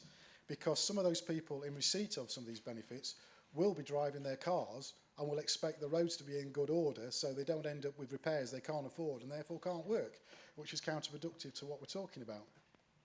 And just briefly, I'd like to talk about the promote an online and telephone information service. Well, Councillor Dilks, if you'd like to look at your own district council's webpage, right on the front, as it is with most of the districts, it actually says cost of living. Why would we duplicate something for residents and confuse them when we already set it up months ago? This is why I'll be supporting the original motion. Thank you. Councillor Lee, you're next. Thank you, Madam Chair. Sorry, I'm struggling to get up here. I'd like to endorse the points that have been made by Councillor Dilks and Councillor Parker, particularly Councillor Parker's comments on Kwasi Kwarteng's budget, because there was nothing mini about it, was there? I mean, the IFS have spoken out about it, and the pound's gone absolutely tumbling down. It was an absolute shocker. I mean, we're told that Conservatives are good with the economy, but 12 years doesn't seem to have shown that to us, does it? But anyway, I'm going to go through what's in the motion, the bullet points under C. First of all, the first one talks about a programme to serve local communities, etc., etc. And as I said earlier to Councillor Corey, we're hoping to have a warm room in the Ermine Library Hub. But you know what? We've got no funding for it. So actually, it's going to be, if we can cobble together volunteers to do it, and it's going to be, I'd like to give people cups of tea if they're sat there. We've got no budget to do it. You know, nothing exciting, not even soup, just a cup of tea. We've not even got any money to do that. I mean, there's a will to do it, and we have got some volunteers, I'm one of them, but, you know, whether we can do it or not, I don't know. And whatever we do, it's not going to meet the need. I mean, open your eyes, look around you. The second point, point 2, I'm glad somebody mentioned an online telephone service, actually, because I'm on Public Protection Scrutiny Committee. And on the 31st of May, we had a presentation by the CAB. They actually provide advice on benefits, debt, legal advice, housing, domestic abuse, and mental and physical health. And they reported a 269% increase in uptake on their services between, I think it was October of last year and March this year. And that's 6 months ago. So it'll gone up even more since then, 269%. And do you know what the percentage was of the calls that they could answer? 36%, and all of the other people that rang up didn't get an answer because they haven't got the staff to answer the phones. So it's not adequately being addressed. And we really do need that online telephone service. At the time, I actually proposed that we put extra funding in, but not one single person on that committee supported me. So I would repeat that request through this motion, that we actually do that. And finally, bullet point 3 talks about an underspend. And we've got huge resources, this council, and I know you've got to have money in the bank for a rainy day. I've got a little bit myself. But you know what? Look around you, it's pouring. People are going to have to choose between heat or eat. And forget cars. They haven't got cars. They can't run cars. So I don't think they're really ever fussed about the roads. People need that support. This is public money, and we should be using it to support the people that need it. We've been told this is viable too, so please don't come back and say we can't afford to do this, because it says in this report we've been told it's viable. And I think as representatives of the local community, and actually as Christians as well, we cannot look at people in this position and just look the other way and say, actually, it's not our business, it's somebody else's job. Thank you, Chair. Thank you. Councillor Cleaver, you're next. Thank you, Madam Chairman. In a sense, I'm sorry that this amendment has come about the way it has. The intention wasn't for it to be an amendment to a budget. The intention originally was for it to be a motion on notice, and the thrust of it is that we want to help, because this is a special one-off situation that has not been seen for a generation. And the strange thing is, unlike crises of the past with high inflation, interest rates suddenly going up, we've actually got prior notice of it. We've got 6 months' notice that energy prices are going up, and that gives us a time to plan for things. And the thrust of this motion is, we know our district councils, many of whom we serve on ourselves as double hatters. We know that our district councils are hard stretched. They haven't got surpluses, a lot of them, which they can carry forward and suddenly find resources. But I know, certainly for South Kesteven, we are putting through motions like this through full council, because we recognise the local leadership role that we have to do what we can for the communities we're elected to serve. It really is that simple. And really, the thrust of this was to build on the fact that we know districts are desperate to try and do what they can for their communities. We sit with our 7 districts, and we sit with all the voluntary organisations that they support and already work with. And I take issue with Councillor Marfleet. It's not our job to walk away and say it's not our problem, it's the district's problem. We are all in this together. We are all elected, and we all have responsibility to the people that we serve. And also, Councillor Wright, we're not inferring that nothing is being done at the moment. We know things are being done at the moment, and we are grateful that we have such a resilient social services and adult care services and children and young people services who are already well equipped to do this. What we're saying is we recognise that with high inflation, high cost of living, we need to do that little bit extra, perhaps be a little bit more coordinated, support those charities such as CAB, who can't provide the service they want to, and help them to step up to the plate. We're not looking to duplicate anything that's already done necessarily. We're simply there to strengthen and enhance the ability of this council and our districts and our voluntary sector to support our community in this time of need. Thank you very much. Thank you. Councillor Clark. Thank you, Chairman. Supporting the amendment, in general terms, £13 million is underspent on services. Try telling hard-hitting residents of Lincolnshire who are on the breadline that the council today are debating what to do with millions of their money. We should be looking at measures to aid our residents, hence the amendment. I would like to say under item 8 also, there's an underspend of an amazing £17 million on schools. Schools in need of facilities, children and special needs support, and the council has 17 million in underspend. The two don't actually match together. And I hope this 17 million is going towards to addressing these issues in schools. Thank you.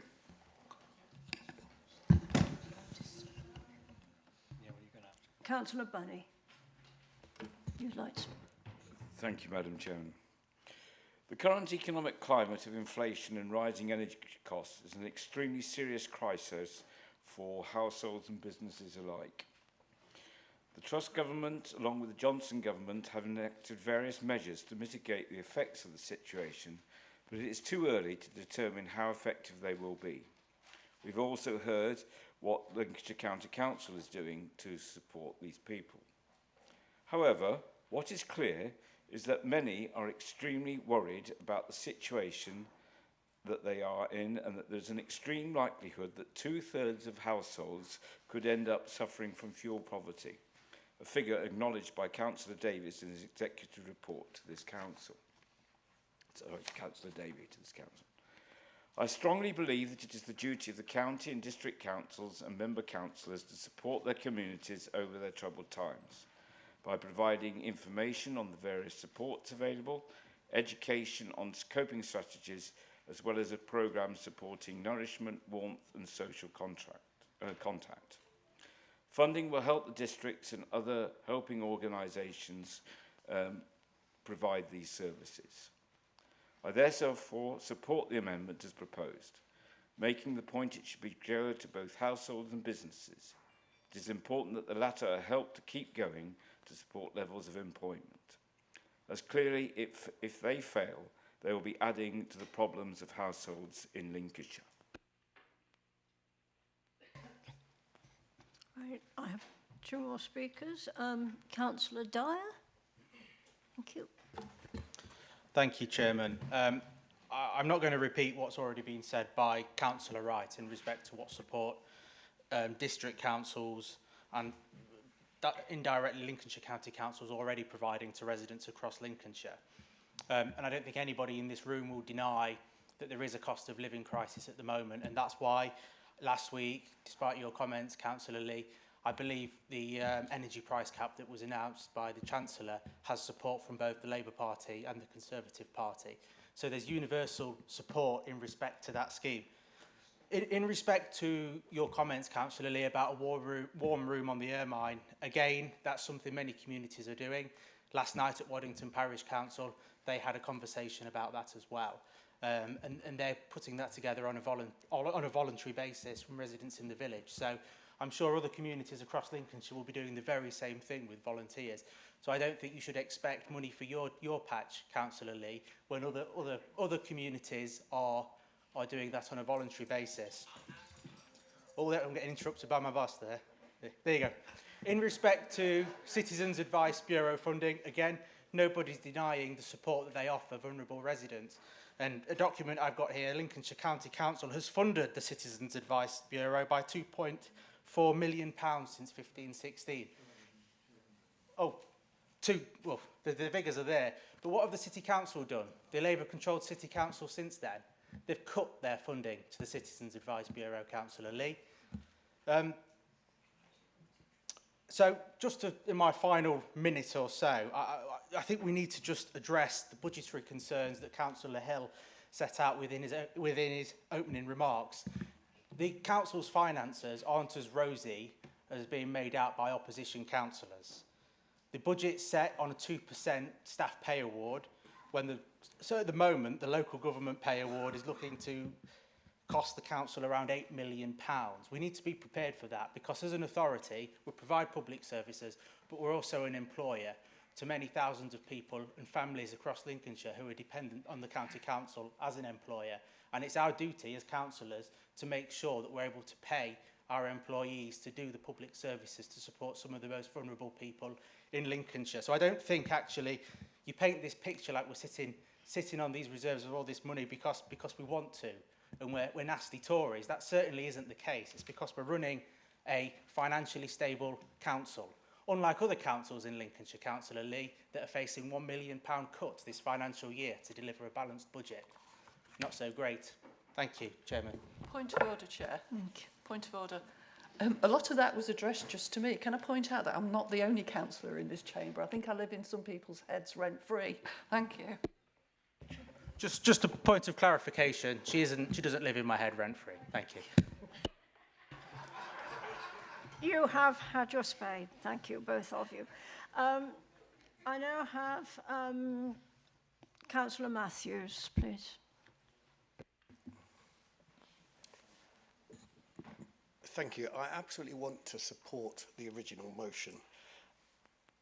And I've listened to the debate about the amendment to the motion, and it seems to me more like a vanity project and a bit of facetiousness, because it used words like promote, create. They want to reinvent a wheel that already exists. There is support provided to the residents of Lincolnshire through appropriate routes, and we've heard about very large numbers of support. The County Council is not geared to run these services, and by the time we have appointed staff, set up contracts, there'll be no money left. It will just be a fiasco, and we'll be end up, quite frankly, looking stupid if we follow this amendment, because we're not geared to do this. We've got a thought-out budget. We're geared to provide our statutory service. We do it very well. And actually, a diversion of this, it seems almost it's been brought forward so that a political argument can be made rather than genuinely help can be given to residents of Lincolnshire who absolutely need it. Thank you for being brief. Councillor Bradwell. Thank you, Madam Chairman. I wasn't really going to say a lot, but Councillor Clark has got me on my feet, I'm afraid. Just to clarify to members here today, the 17 million that's in the school's budget is actually the school's money. It's what they haven't spent, and it sits there, and obviously when they want to draw upon it, they can, but that isn't for the council's use, and I don't think we could have a loan off them either. So just to clarify that. I just want to say, though, that I think there has been speakers this morning, like Councillor Wright, really explaining in quite detail about what the district councils are offering to their residents. And I often think as well that district councils are very much closer to residents than we are, because we deal with those, like roads and adult social care and children's social care, and obviously we're going and meeting families face to face there. But districts, they do other things that I think, talking to district colleagues and actually working with my residents and knowing how close I think the district council are. So I think they are in the right place to actually deliver that extra funding to families and to older people as well, who will this year be, feeling the stress and strain as families are, because obviously heating is a very big issue for older people. Getting old myself, I'm always switching the heating on or whatever. So, so I think, there is a lot that the districts are doing. There has been a lot that we've been doing as well. For the last couple of years, we've been helping run and get schools and providers to run the holiday activity clubs. They ran this summer holidays, and that is for families, children to go along family are in receipt of benefits. And I went along to a couple of ones this summer, and the children, they really enjoy it. Obviously they're coming and doing activities, and that can be painting. And the group, when I was there, they were cooking and learning about nutrition and learning about food and that. So I think all the other things that we're doing in the school holidays to actually ensure that children are coming into these activity clubs and getting a hot meal, and the parents, really don't have to worry about what we're going to give the children for lunch or whatever. So I do think there's a lot happening. I understand that obviously there is a motion this morning that wanting us to do more, but I have to agree with some colleagues here that actually there is other things that we need to provide as a county council. And I live in a very rural area, and there are lots of people there who are really struggling. But the main thing that I do hear about is the state of some of our rural roads. And I have to say, is a fine line that we have to tread. I think the government this last few days with the budget has given tax, income tax, and that's been lowered. They've given help with heating and that for people as well. So things, you know, are going to be happening. But I just think that to just rush off and want to use some of the underspend that we have here when there is other ways of providing those services is quite wrong. And I think we need to sit down, and as colleagues have said here today, inflation is rising. We're finding great difficulty in actually providing our building of schools, and like we've heard with tarmac, with the price of inflation. So we have issues as well here. So I just, as I say, wanted just to say those few things to you, because I do believe that we shouldn't be supporting the amendment that's being put through today. Thank you, Councillor Bradwell. Councillor Mark Whittington. Thank you very much, Madam Chairman, for allowing me to exercise my right. I will be supporting, obviously, the Conservative motion, and regrettably having to oppose the amendments. There's a great deal of merit in what the amendment is talking about. There is a cost of living crisis out there. I think it cannot be denied. And there are a lot of people in our county who are suffering from financial problems. But I think, as Councillor Wright alluded to, there's considerable help that district councils are doing. And he's highlighted all of the help that North Kesteven District Council are doing. And I can speak as a South Kesteven District Council as well, the help that South Kesteven District Council is also providing, has actually set up a cost of living working group between the council and stakeholders, which will include town and parish councils, a lot of charities, and the Citizen Advice Bureau, to sort of see what help can be provided. In terms of help that has been provided, obviously, you know, from the budget last week, there is the energy price cap, which is there. The national insurance increase has been reversed. We know income tax is going to come down by a further 1% in April. So there is help going in there. We also know that in terms of the help and support that district councils can do, that the Household Support Fund Wave 3 is starting in October, which means the districts will have more money, which they can then distribute to people in need in their districts. So help is there. We have to, unfortunately, and it is difficult, it's all about choices and priorities. We have to look at the county council. Councillor Hill's already mentioned that the sheer level of cost pressure that we've got coming down in a variety of our services around highways, the cost of tarmac. We know in adult social care that the numbers are going up.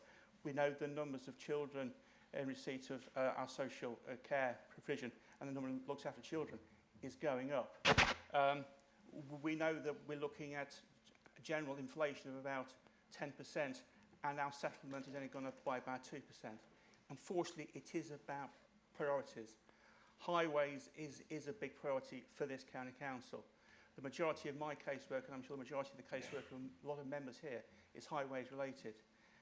In terms of them putting money into reserves, given some of the cost pressures that are coming down the line, we need to have every single penny we possibly can in our reserves going forward.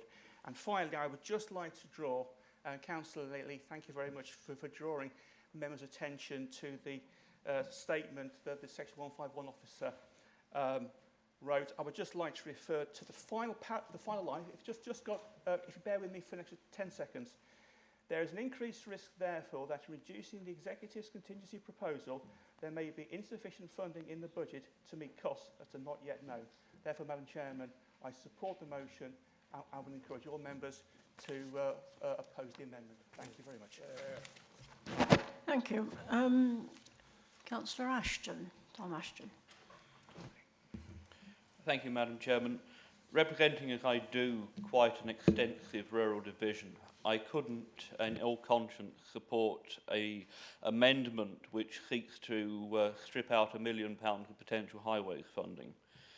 I appreciate the cost pressures that the service is under and the pressure that the work programme is under. I'm immensely grateful to the Highways team for managing to find the money to keep the Hunters Lane footpath refurbishment in the programme for this year. But it's things like this that mean a huge amount to local people, particularly the elderly residents in my division, in that part of Tattershall, that this work is able to be kept in our budget, in our programme. And I can't support taking money out of highways, which would potentially jeopardise works exactly such as that, particularly when we've heard of the extensive support that has come from central and local government to people that are genuinely in need across the country. Thank you, Madam Chairman. Councillor Cook. Thank you, Madam Chairman. I think I'd firstly like to start to say how touched I am about how much love there is for district councils in this room. I certainly feel wonderful on my drive back to the district council offices later on today. But look, this is an incredibly serious matter, and it is affecting everyone, as we all know. It all affects us as in terms of our heating bills, but also food bills across our own homes. Councillor Whittington has already reiterated some of the support that South Kesteven is providing, and I'd just like to make a few comments on that as well. So obviously we did have our full council meeting last week, where we did pass a motion in terms of cross-party support, in terms of cost of living. And where we are is it's about improving access to our services, as Councillor Bradwell's already reiterated, about being closer to our communities. So improving access to our services around housing, around benefits. We've set up and established a working group which meets on a weekly basis, also integrating in with the parishes and town councils across the district.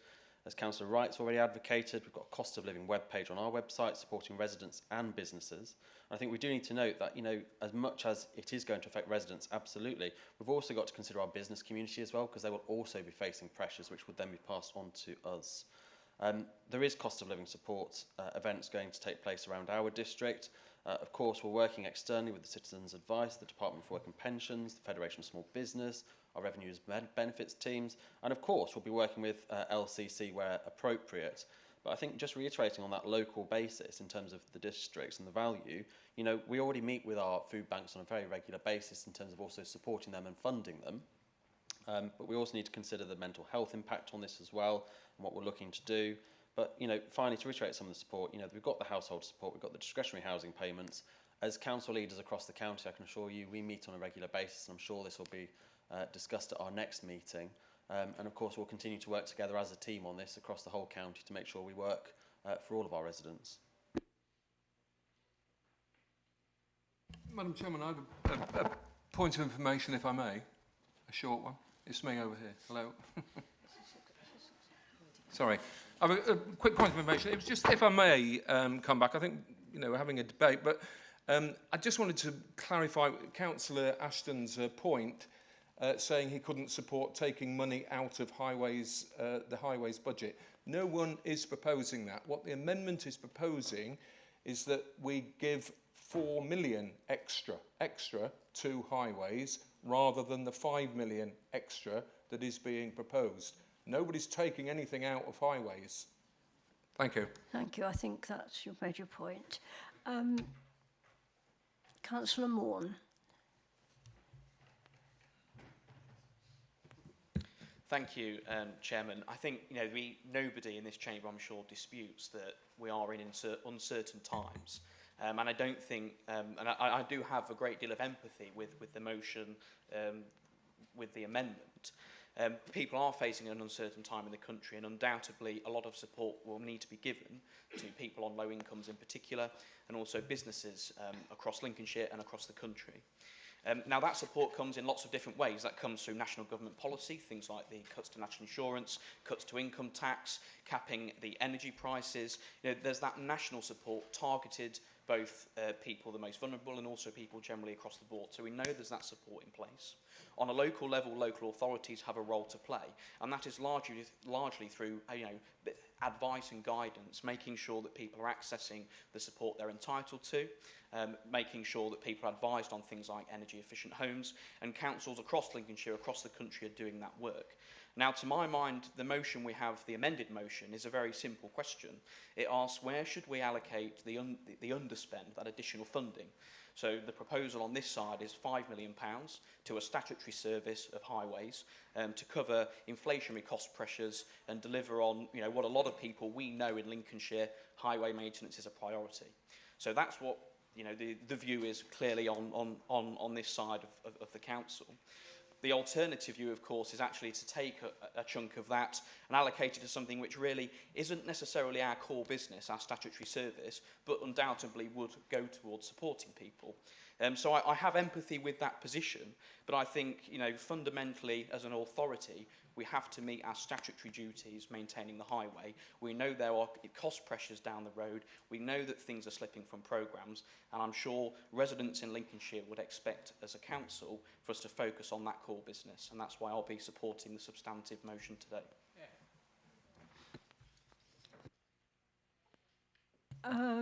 My final speaker on this list is Councilor Baxter. Thank you, Madam Chairman. Nobody, I don't think anywhere in this chamber, is going to argue that highways are not a problem. A lot of us were elected because people were concerned about highways, and I think in the first speech of the year, Councillor Hill referred to the crisis of potholes. We must remember how that crisis came about in the first place. The Conservatives have been in charge of the roads in Lincolnshire for a long time, so it shouldn't have crept up on us. I recognise that we have corporate revenue pressures. It's going to get worse. We will have to pay staff more. We will have to pay higher energy bills. That's inevitable, and sooner or later we are going to have to look in our £70 million of reserves to look for some solutions to those issues. However, we've also, on top of that, got a climate change crisis coming down the road that we can pretty much see. We're going to have to deal with extreme heat, extreme weather, and floods, or the mitigation or prevention of those things. We've got an adult social care crisis looming. We've got a retail and local economy crisis looming, not just in this county, but across the country. But the cost of living crisis is something that is going to hit the most vulnerable and the poorest people on a regular basis, day to day, and so that's why we should be doing something. The national government declared on Friday that it's not going to do anything. It was talking about a rejection of redistributive taxation or fiscal policy, but actually it's redistributing money to the rich. It's taking money away from the poorest and it's giving it to the high rate or former higher rate taxpayers. The richer you are, the better you are as a result of the mini budget on Friday, and that's not right.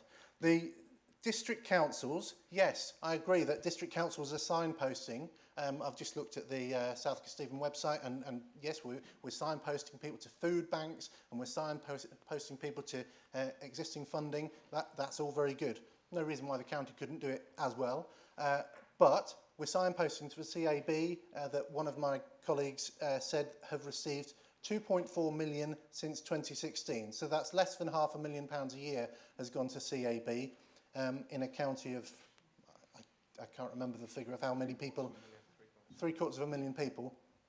And it's all very well. CAB, I'm sure, would appreciate more funding from us or anyone else, but CAB are giving people advice, and even Martin Lewis, the money-saving expert, is running out of options.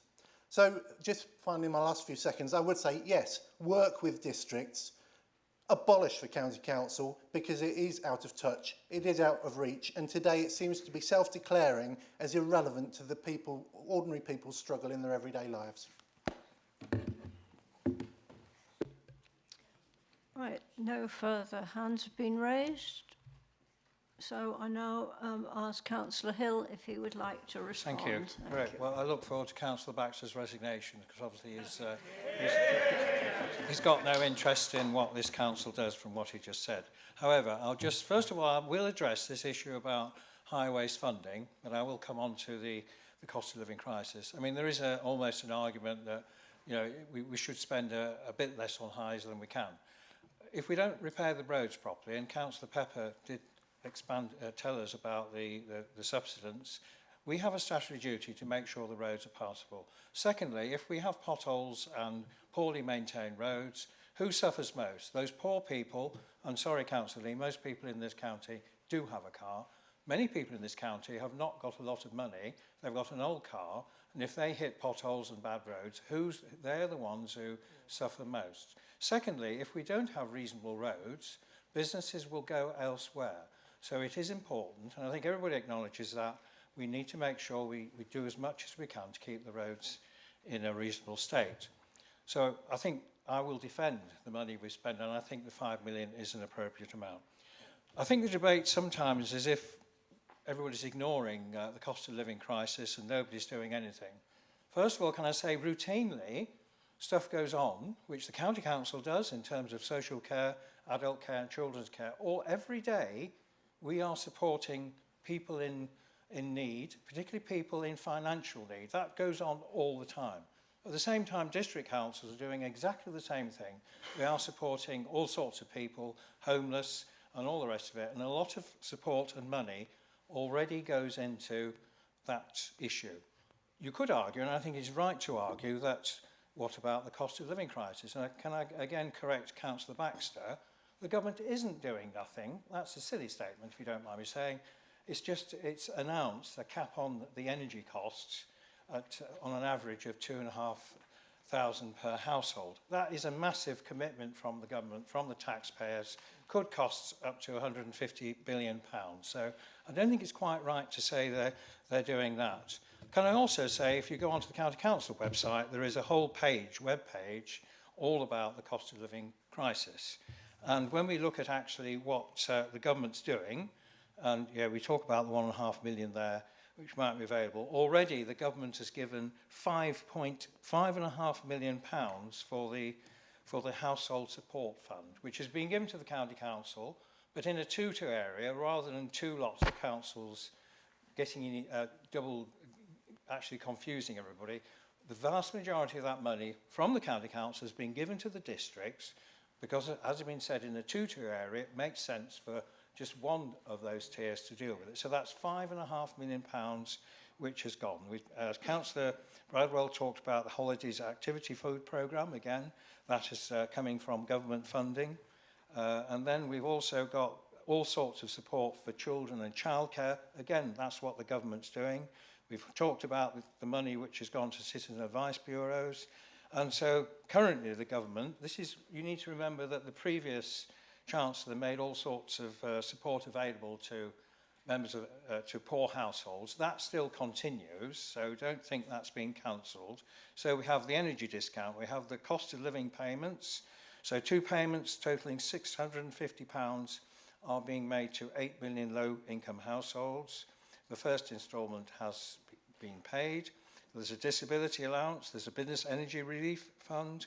We talked about the cut to income tax and national insurance, free school meals, unpaid carers. There is a massive list of support which the government is giving and also what councils are doing. So I don't want anybody to go away with the impression everybody's ignoring, here we're ignoring the cost of living crisis. We certainly are not. A lot of time, support and money is being given to these issues, and as the problems roll out or get better, depending on what happens, we will continue to do so. So we do take our responsibilities to our residents very seriously, but at the moment the view is that a lot of money, taxpayers' money, is being given to this problem quite rightly, but at the same time we feel that from our perspective, what is being done is sufficient, and if it isn't sufficient, obviously we will, in partnership with district councils and others, we will make sure that we support people when they need it. So I think we're making a reasonable choice today, and we will continue to monitor the situation, and if further support is needed, of course, we will make that available, which again, that's why you have reserves, Councillor Baxter, because they are there available for when you need them in the future. So I would recommend that the Council supports the original proposal and not the amendment. Thank you. that concludes a very good debate, I think. So now can we vote on the amendment, please? Those in favour of the amendment?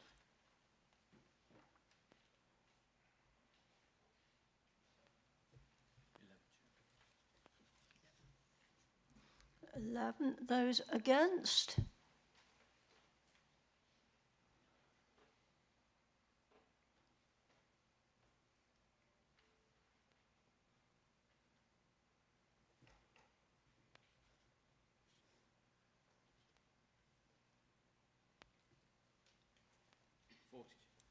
Forty. Any abstentions? Well, I've abstained as chairman.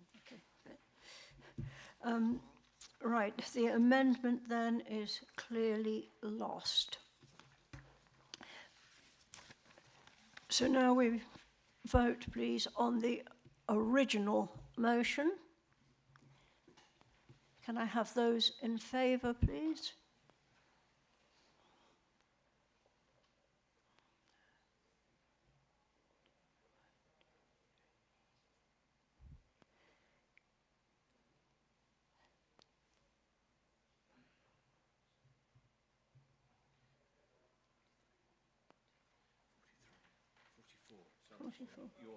I put my hand up as well, yes, 44.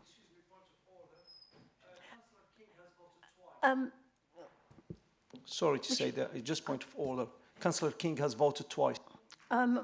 Thank you.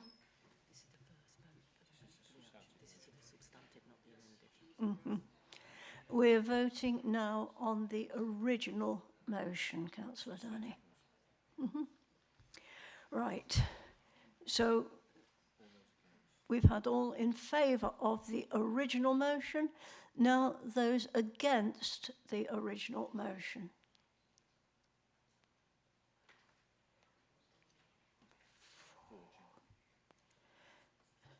Right, you've got the numbers, haven't you? And any abstentions?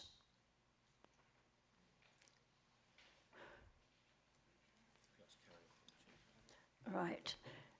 That then is carried, and it adds up right, does it? Good, thank you. Sorry, you must forgive the mathematics teacher. I just want to make sure the numbers did tally correctly. Right, we will move directly on then to item 9. People, please can allow us to get on quickly. This is to deal with the council constitution, and Councillor Mrs. Woolley, would you like to move the report?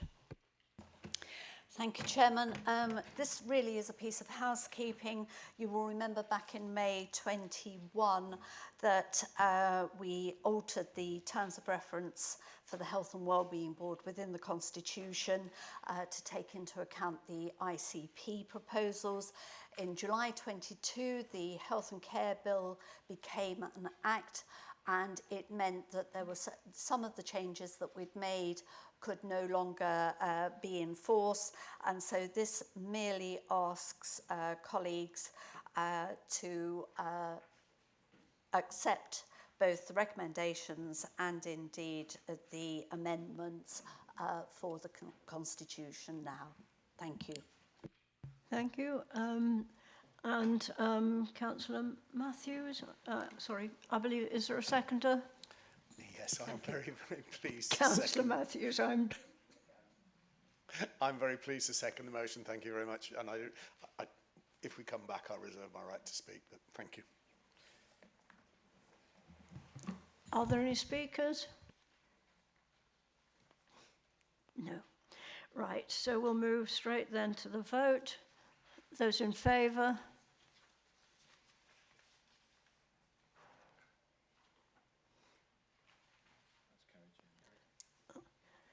Those against? Any abstentions? So that is clearly carried. Right. We now, that was item 9.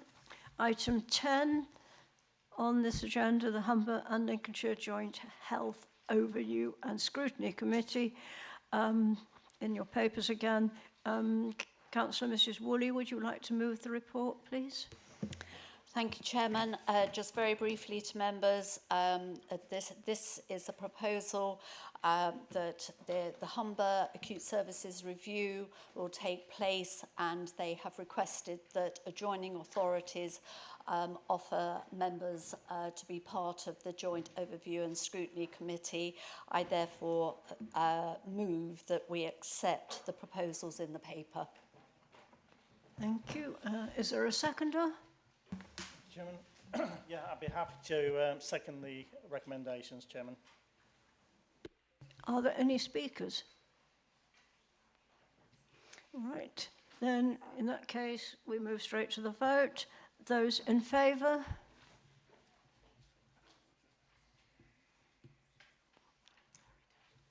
Those against? Any abstentions? Then that's clearly carried. Thank you. Right, before I let you go, you have to wait for the opening and closing bell, don't you? But I remind you, please, that you are all invited to my civic service of dedication on the 23rd of October. I am aware that it is at the start of half term. Sorry, half terms don't enter my life these days, but it is in my home church in Wibberton, about 1.5 miles south of Boston, where my husband and I have worshipped for the 56 years of our married life and wish to continue doing so. You've got the postcode, so I recommend you use SatNav, or otherwise, slightly south of Boston, about 1.5 miles south of Boston, turn east, but stop before you fall in the wash. Okay, right. Now, finally then, can I remind you to collect your post from your pigeonholes? And I thank you very much for attending this meeting. Oh, and a little reminder, please, in some councils or in some meetings, when electronic devices ring, that there are fines sometimes which will go to the chairman's charities. Right. So finally, I would like to encourage members to visit the, can't say it myself now, Customer Digital Delivery Project pop-up, which stands are in the foyer. So thank you very much for indulging me in my first full meeting. Thank you.